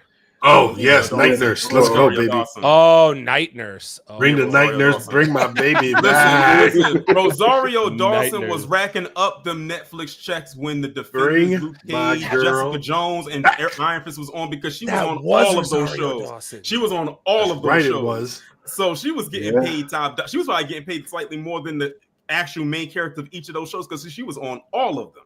Yo, that's crazy. I forgot she was in those fucking shows. Yeah, she was in all of those. As Ahsoka, she was fucking awesome. She was in like she literally was. She was like literally the glue. Damn, I think about it. She was in those. If you think about it, she was the glue of those shows. Yeah, seriously. Now that you think about it, bring back Misty Knight as well. Word. Let me tell you something. Misty was something. What? I was mad that they canceled that first episode. Lord have mercy. You want to know what's so crazy? Oh. I'm sure y'all was probably thinking the same thing. But back then when that show was on, why did so many people couldn't wait? They was like, okay, this is going on, and this is nice and everything. Luke Cage, ha. But when is she going to lose her arm? Everybody kept asking when is she going to lose her arm because they wanted to see her get that bionic arm. Like everybody wanted to see her get that arm, and then she finally lost it when it got cut off, and people was actually cheering for it. I was looking at reactions. People was like, "Yes, she lost her arm. We know what's about to happen next. She's about to get the bionic arm." I just had to go back and remind myself of who Misty Knight was from, and I remember Luke Cage. Yeah, you could bring him. Yeah, it'd be great. So, they one of the studios tried to get slick and. The movie that Taraji P. Henson was in, Proud Mary, Proud Mary was actually like based off of like Misty Knight. Based on Misty Knight. You can see it. What season? I forgot what season finale it was for Luke Cage. I want to say it might have been the end of season 1, where they were in the club and she was standing there at the bar and she turned around. And she had the afro out with the red headband, and she was wearing that red dress. I said that was a nod to her costume. When I saw that, I said, when I saw that, I felt like my soul was about to leave my body and go right through the screen. My soul left my body. So my soul left my body. Okay, let's see here. He wanted Kingpin to suffer, not a quick headshot. Okay, I mean, with a shot to the heart of real. I mean, maybe I guess. All right. Kingpin got shot in the face and recovered. I was gonna say he got shot in the eyeball and recovered. That is true. I get it. I get it. And recovered the eye. If you're not a Criminal Minds guy, you don't get it. Like, you gotta understand, like these serial killers are artists in their own mind. You know what I'm saying? So shooting somebody in the head is something that you do to punish somebody. But when you want to like make a point about something, you shoot them in the heart. It's about passion. Okay. And whatnot. Okay. So you gotta go watch Criminal Minds. I'm taking Chase had a whole bunch of black lights and fucking CSI. I'll take. Okay, you know what? I rock with it. Okay, I got you then. I'm almost certain that Bullseye knows these body parts and what will be the kill shot and what won't be the kill shot. Okay, so let's get Claire's the ultimate anchor being. She is. She really is. All right, so let's get into some complete and utter bullshit here. Let's do that. So where do I start? After Daredevil leaves Frank's house. Let's talk about. So where do we want to start? Do we want to start with the Kingpin kill of all kills, or do we want to start with the? Let's start with that. Which one? Kingpin. Kingpin, bro. Yeah, that was the best use of. Oh my god! Use of MA material that you can you can get to. Yep. Because it wasn't even pretty. Nope. It was the most sloppiest, disgusting looking thing. And I said to myself, how the hell did they show this? I said this passed the green. They greenlit this. I love it. It was TVMA for a reason. I love the fact, to your point, I love the fact that it wasn't a clean, like, rip his head off his body. Like, my man's jaw and was hanging. Everything was going off the side. It looked like a horror movie. I was he looked like he had him looking like a Picasso painting. I thought he was gonna do like a good classic watermelon smash. That's what I thought too. Like he was gonna bring him in, and it was gonna just be like splish, and it'd be very unrecognizable. No, this is like what happens when you really try to crush a human's head. Yeah. It's not going to go perfectly. Yeah, so you're going to go like this. Yeah, that was jack yourself up because the jaw actually gives way, and he's still pushing, and then And what I liked is that, and what I liked about this, how they was going back between scenes. They was going back between Punisher being tied up and that scene with him crushing his head. But the thing that got me, that actually did make me laugh, is that Kingpin hit the commissioner so hard in the gut that he felt it in his throat. He hit him here. He felt it in his throat. I mean, because I had to look at it again to make sure, because I was like, wait a minute, he hit him in the stomach, but he's choking. So I had to make sure that he didn't hit, that it was so fast they hit him in the throat, but he hit him in the stomach. He brought something up. Yeah, when you hit somebody, if you hit somebody hard enough in the stomach, you will make him throw up.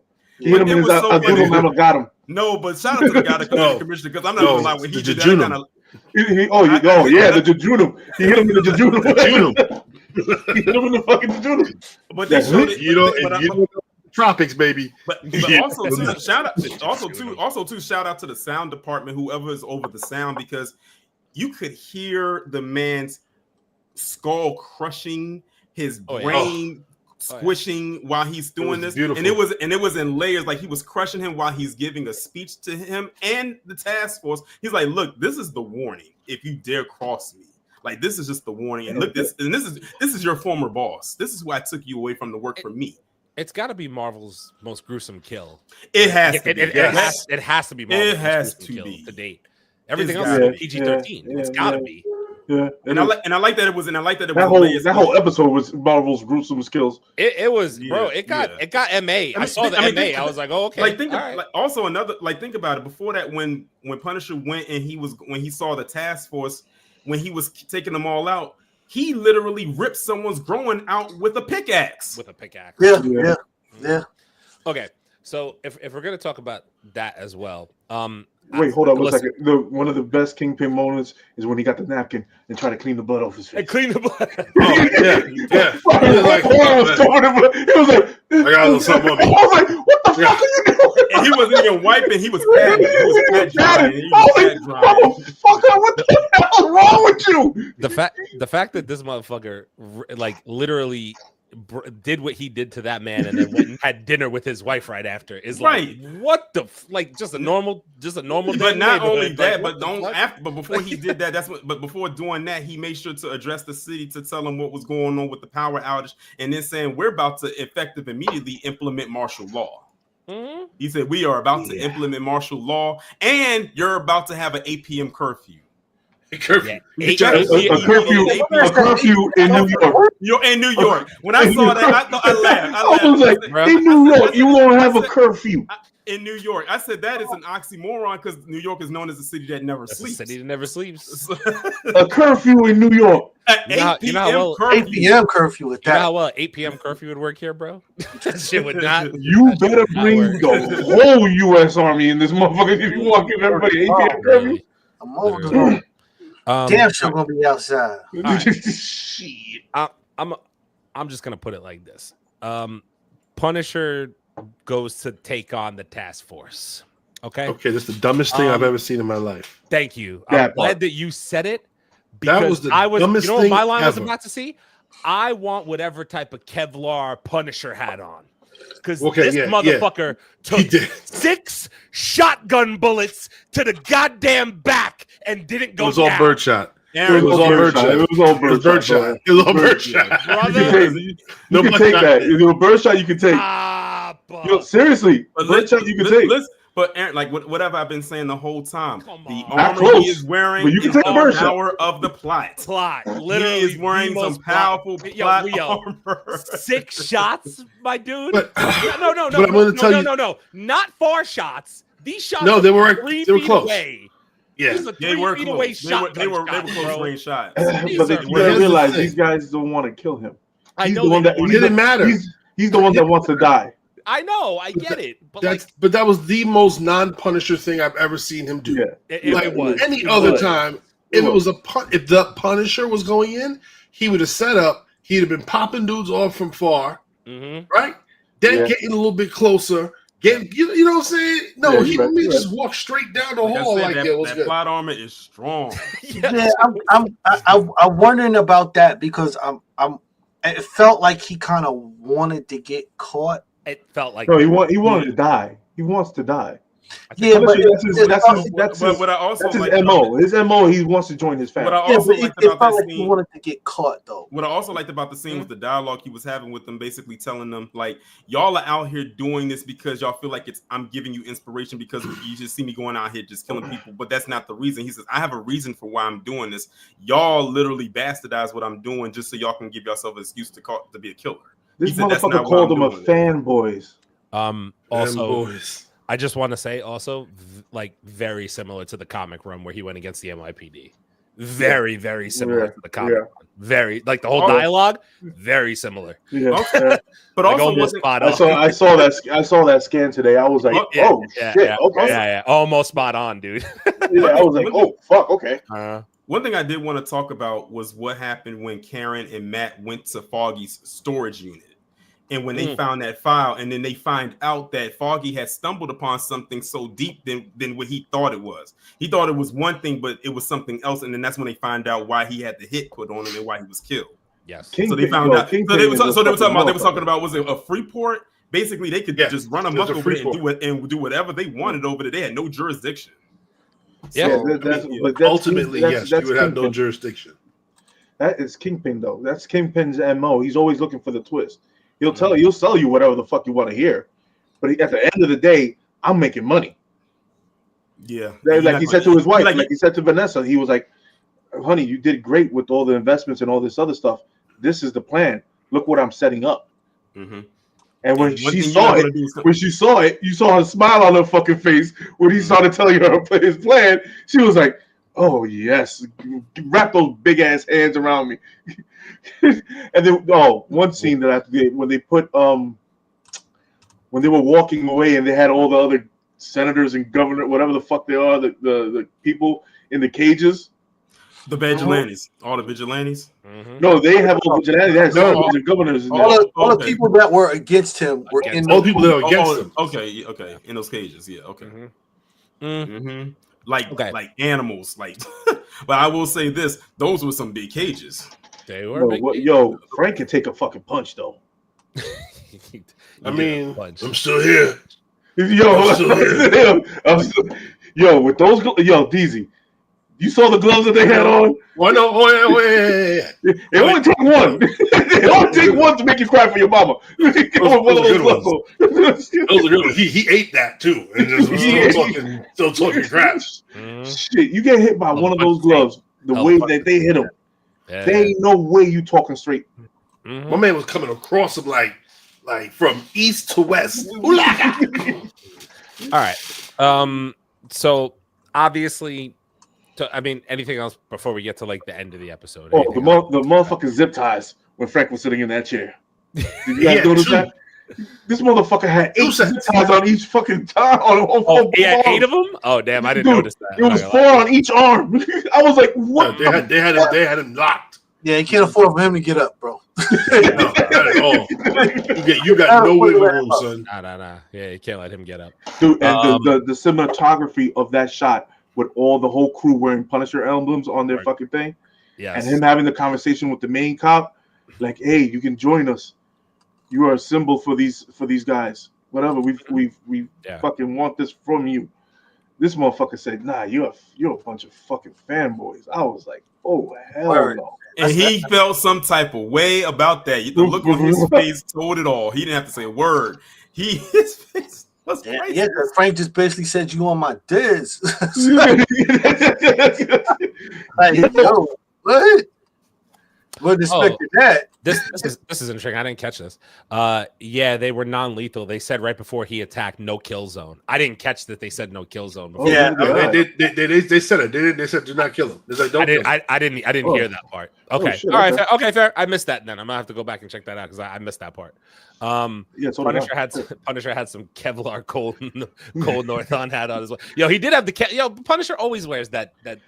The big old, I know, fucking vest, yeah. He wears the big ass fucking. But I was just like, that was a lot of fucking shots he took, bro. I was like, I don't know, but I guess they said don't kill that him. bird shot would have been all in his neck and all in his arms. That's and all. That's what I was thinking. Like it would have, but you know, that bird shot spreads wide. It doesn't fucking just plot armor.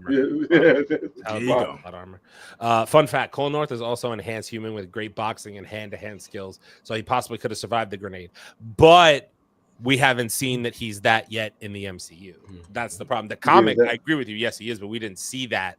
We just saw him be part of the task force. So like, maybe it wouldn't surprise me if he came back for season 2 and he wasn't dead, and maybe he just like looked like he, survived a grenade blast and kind of looked a little fucked up. Wouldn't surprise me because we didn't actually see him die. But again, okay. So the end of the episode, I guess we'll get into.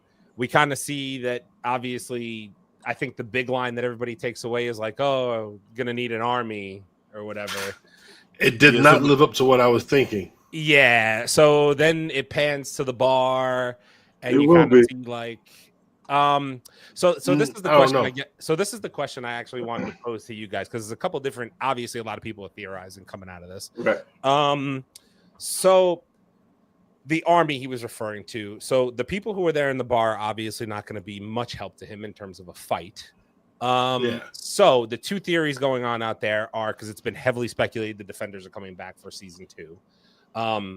Do you guys think it's going to be the Defenders? Is that like I would hope so? That's what I'm leaning to. That's what I'm leaning towards. The suit tells different.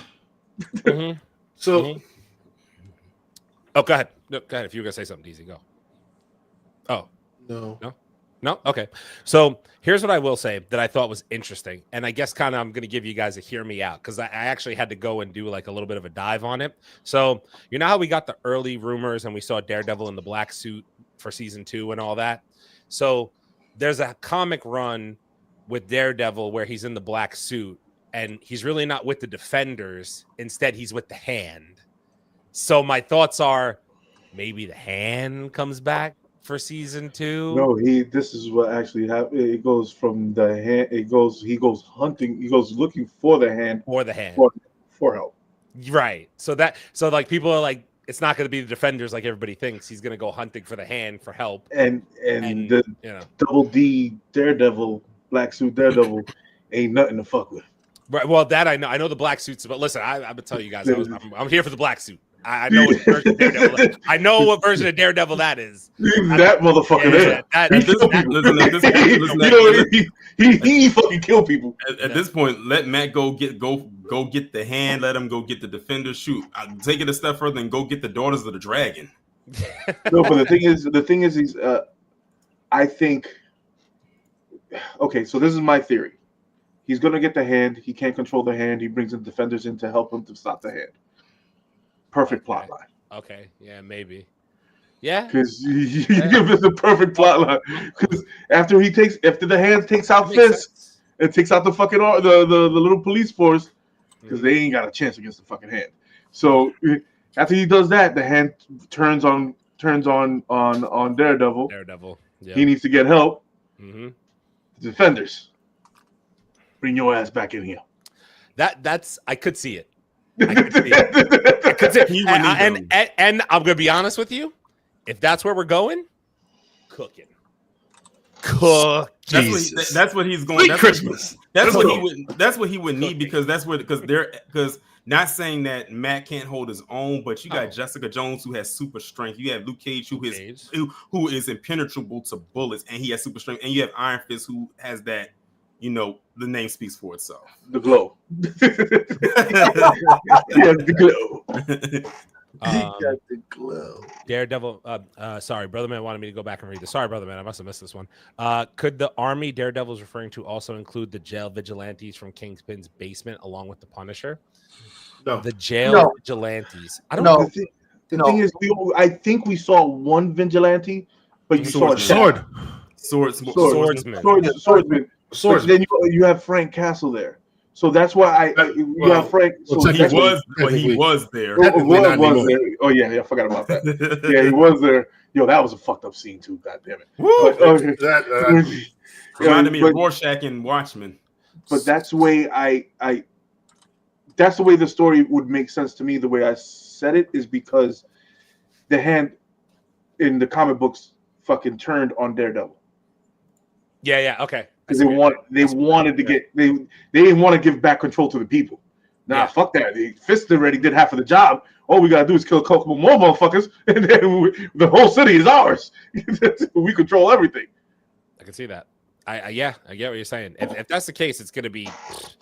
That's gonna be crazy. But then again, God. But just like with how the end credit scene, the mid credit scene was in Daredevil Born Again, I believe that's going to be a tie-in to Punisher's special presentation. Yes. So this is definitely leading to that. Yeah. Where that's going. I was going to say, Jose said, but we have Jose just said it coming out. Yeah. So we need to see how that goes, and it will be bloody as well. We'll see. And so I just want to make sure here, everybody caught the post-credit scene. Correct. Yeah. Because that's what's your name? He was dumb for going to shake that man's What's your name? Yo, why would you, bro? Why would you go and shake that? Why would you shake this motherfucker's hand? Why? No. Why? Why'd you talk to him? Why? You don't talk to him. He's from Jersey. The minute he started talking, I was like, "You're stupid. You're dumb. You're just dumb." He's even from Jersey. The only thing we saw of that post, as soon as he said, "What's your name?" I was like, "Oh, I know where this is going."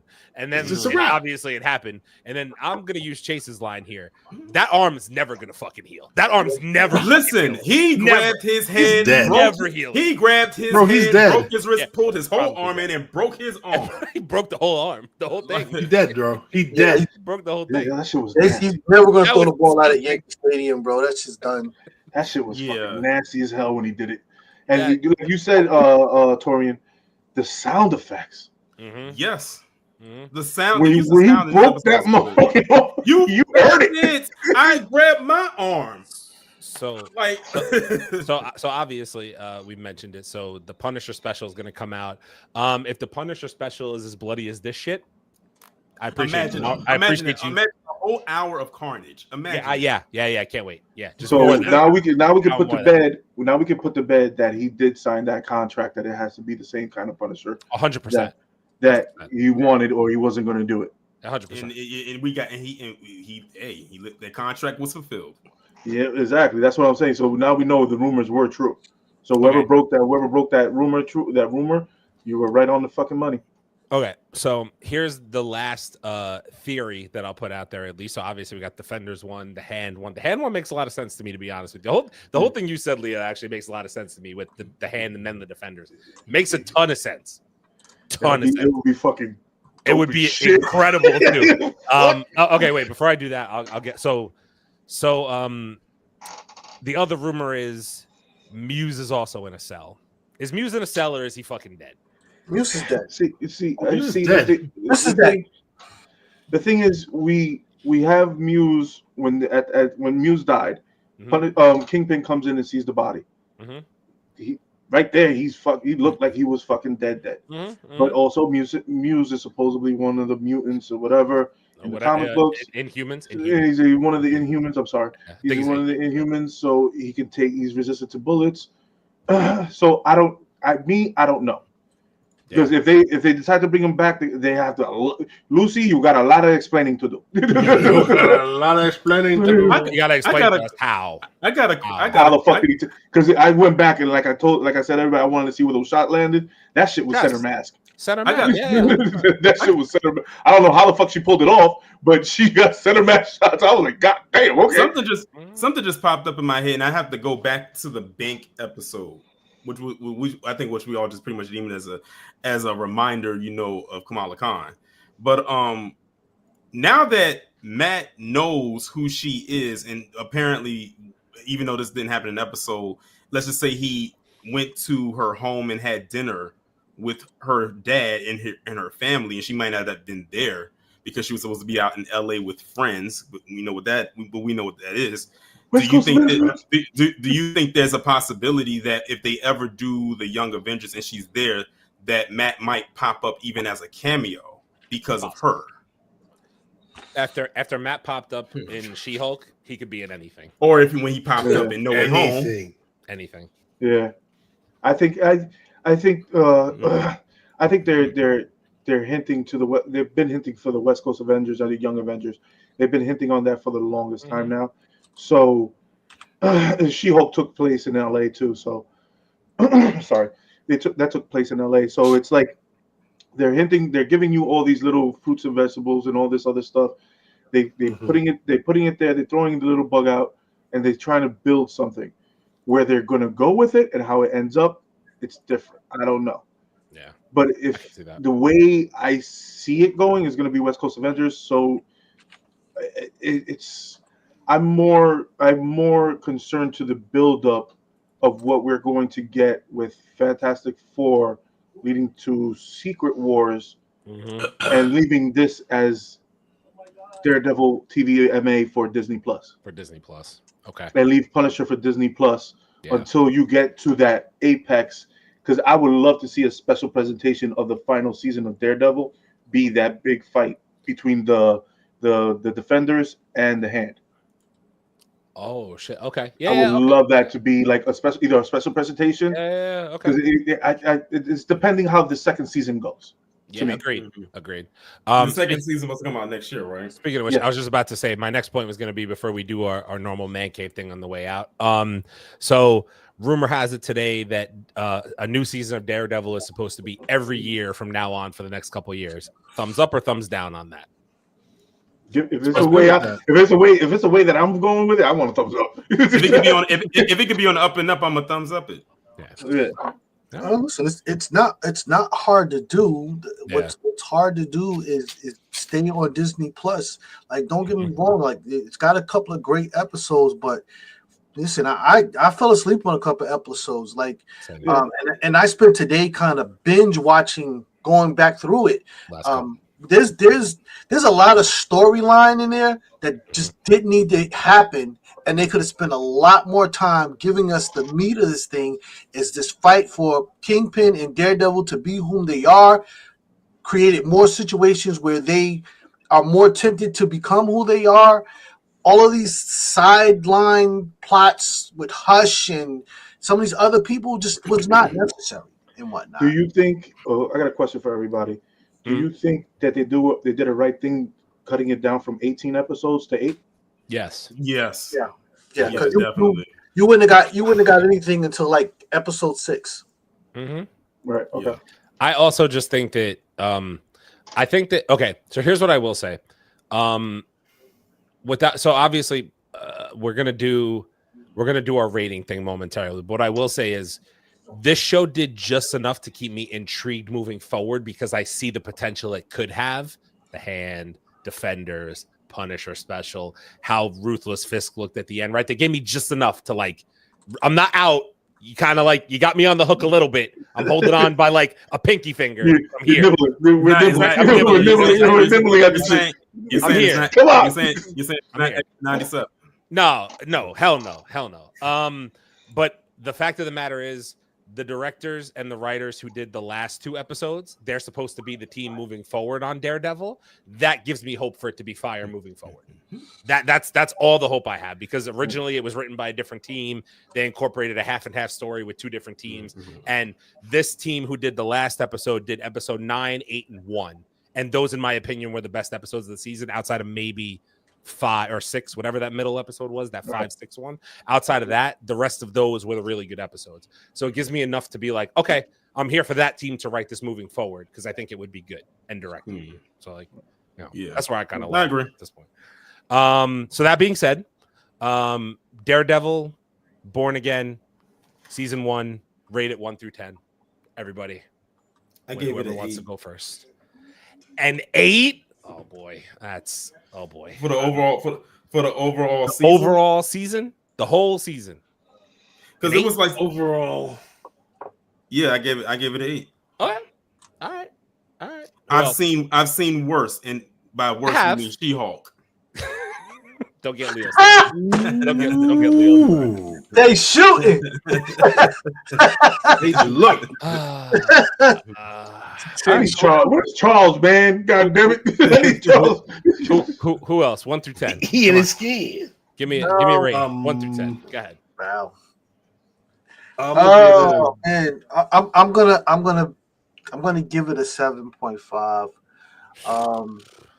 There's just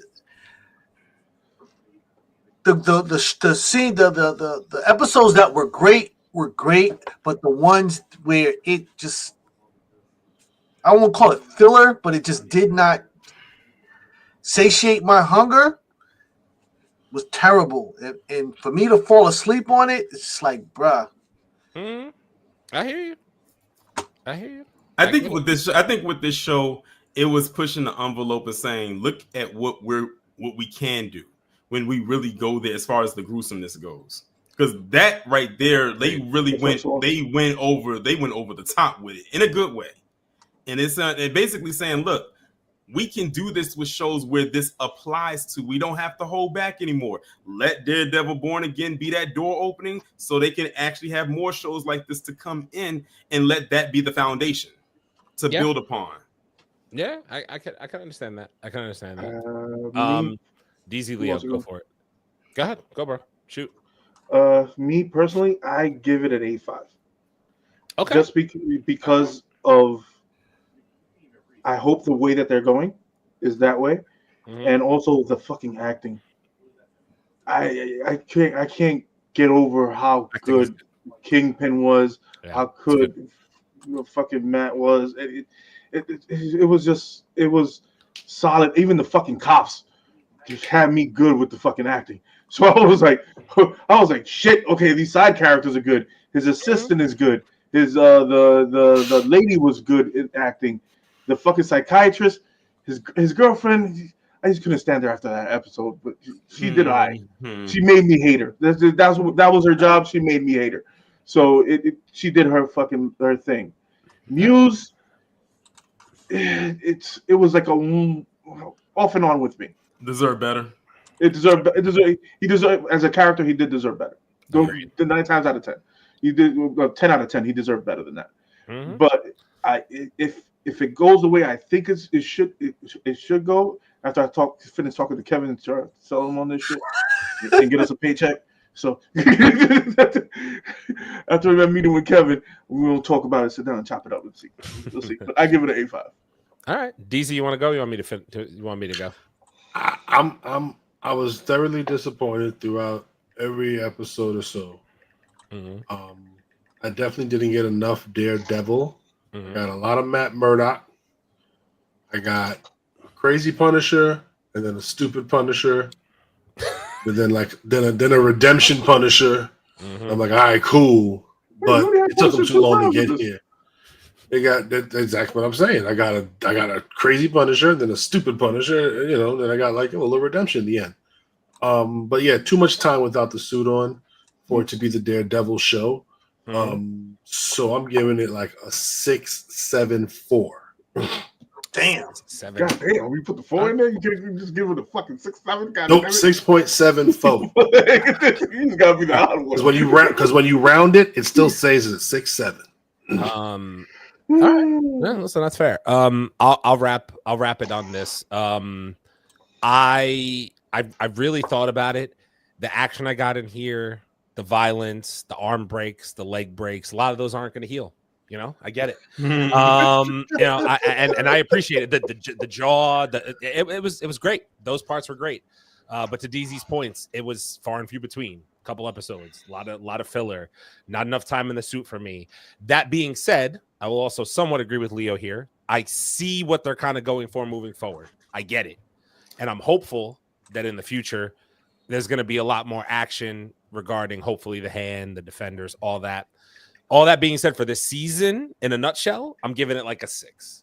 I didn't, and I think it's because I had my expectations way up here. I told you guys from the beginning earlier. I was like, this is going to be the best Marvel project this year.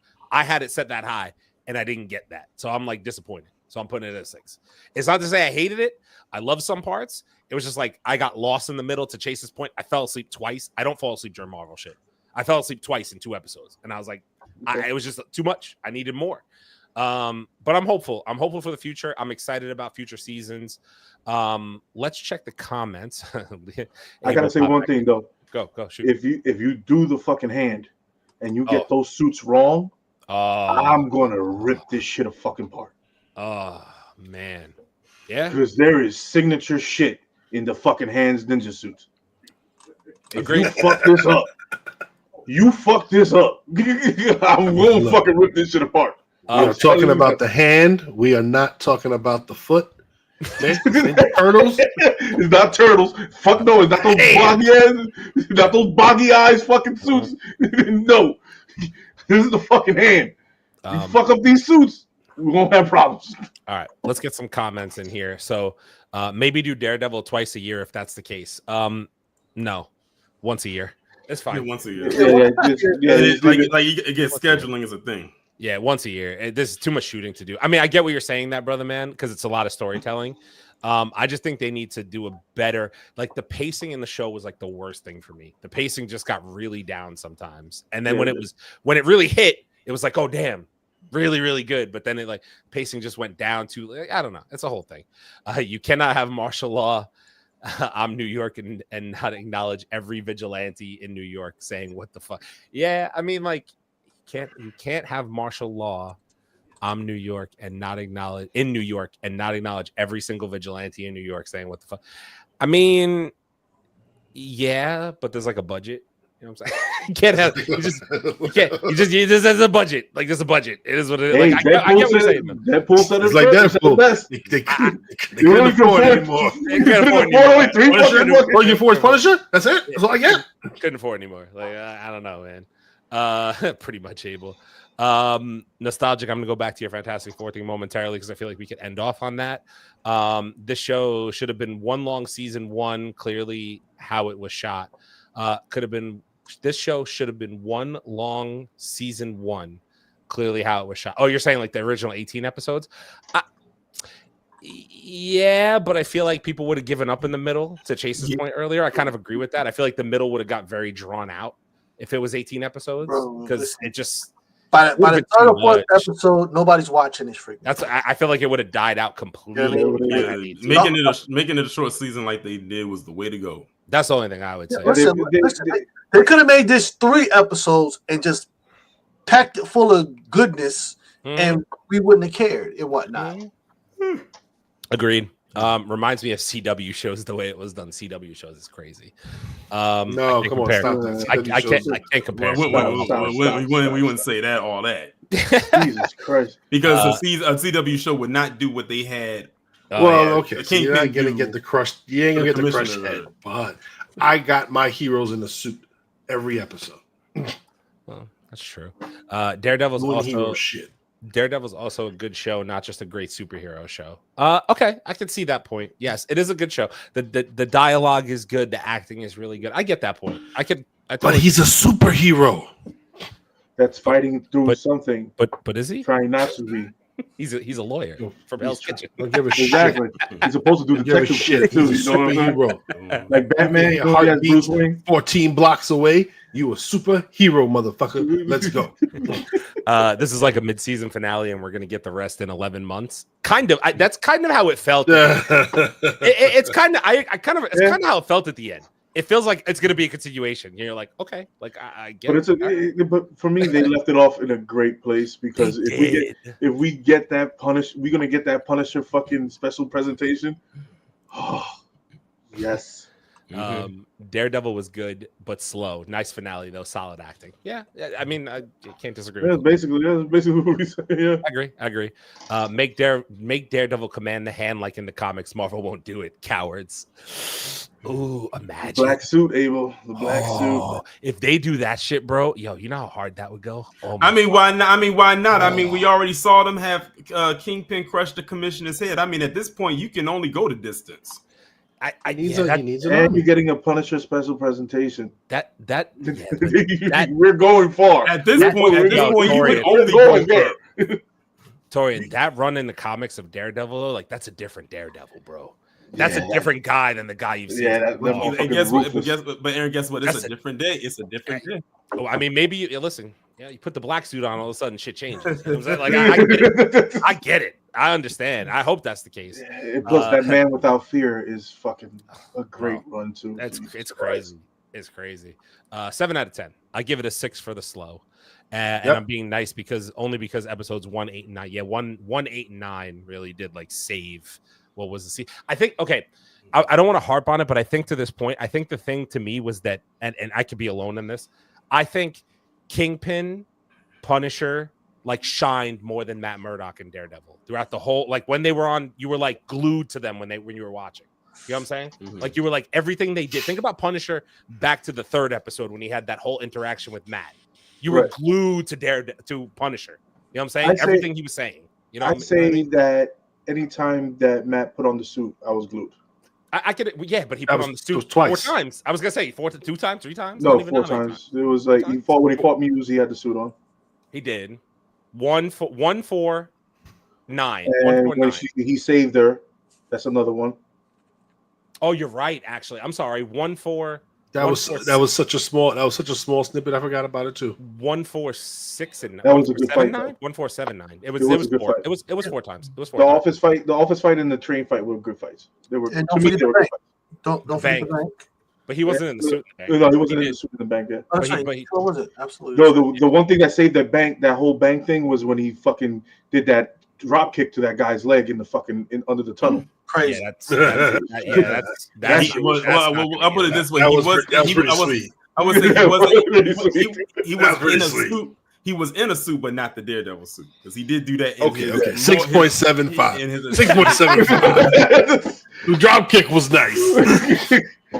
I'm trying to get more points from Wendy's. I'm trying to remember more shit.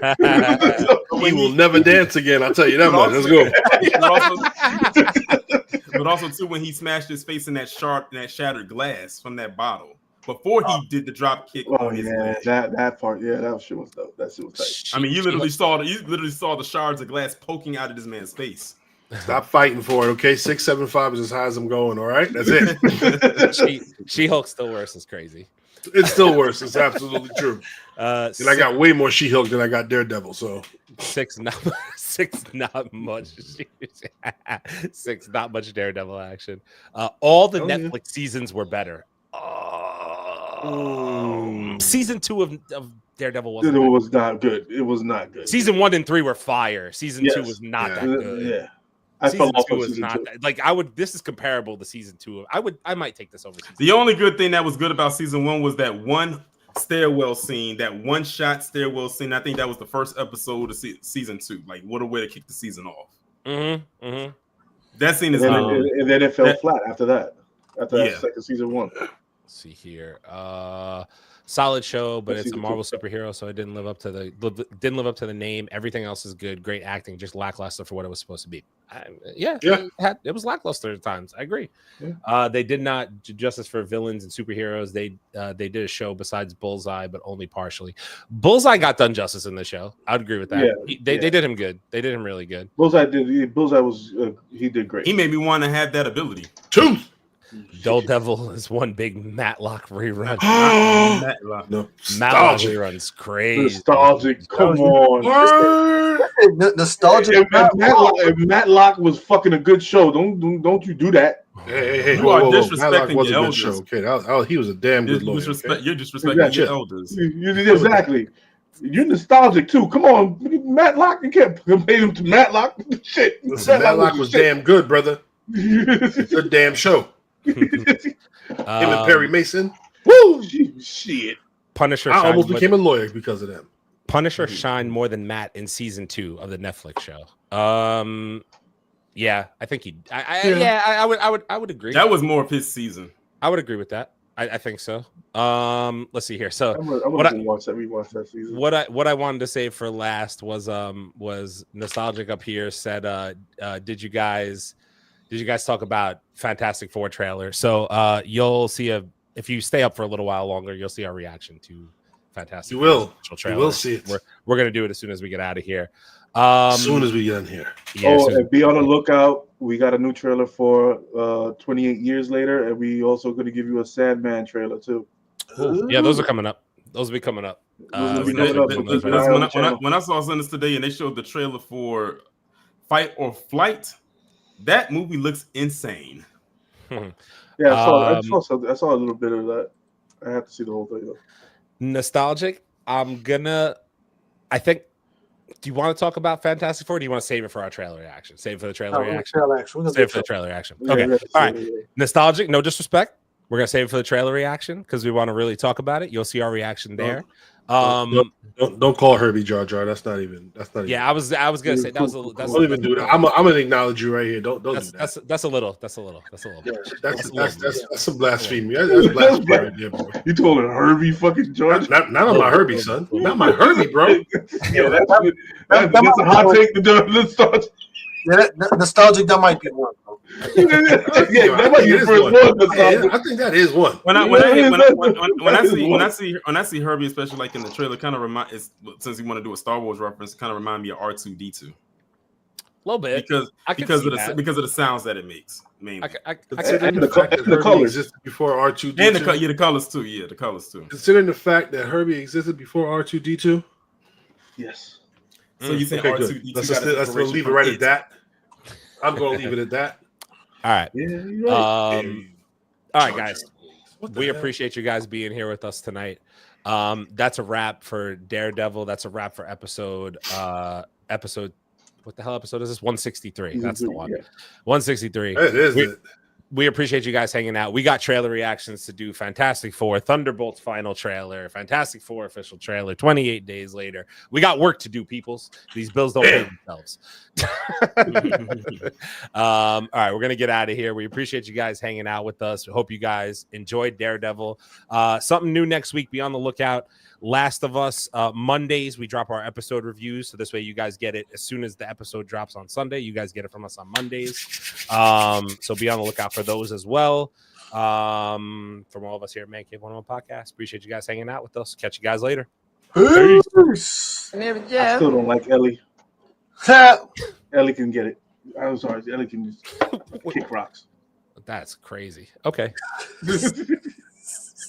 I got chipped to the Mancave.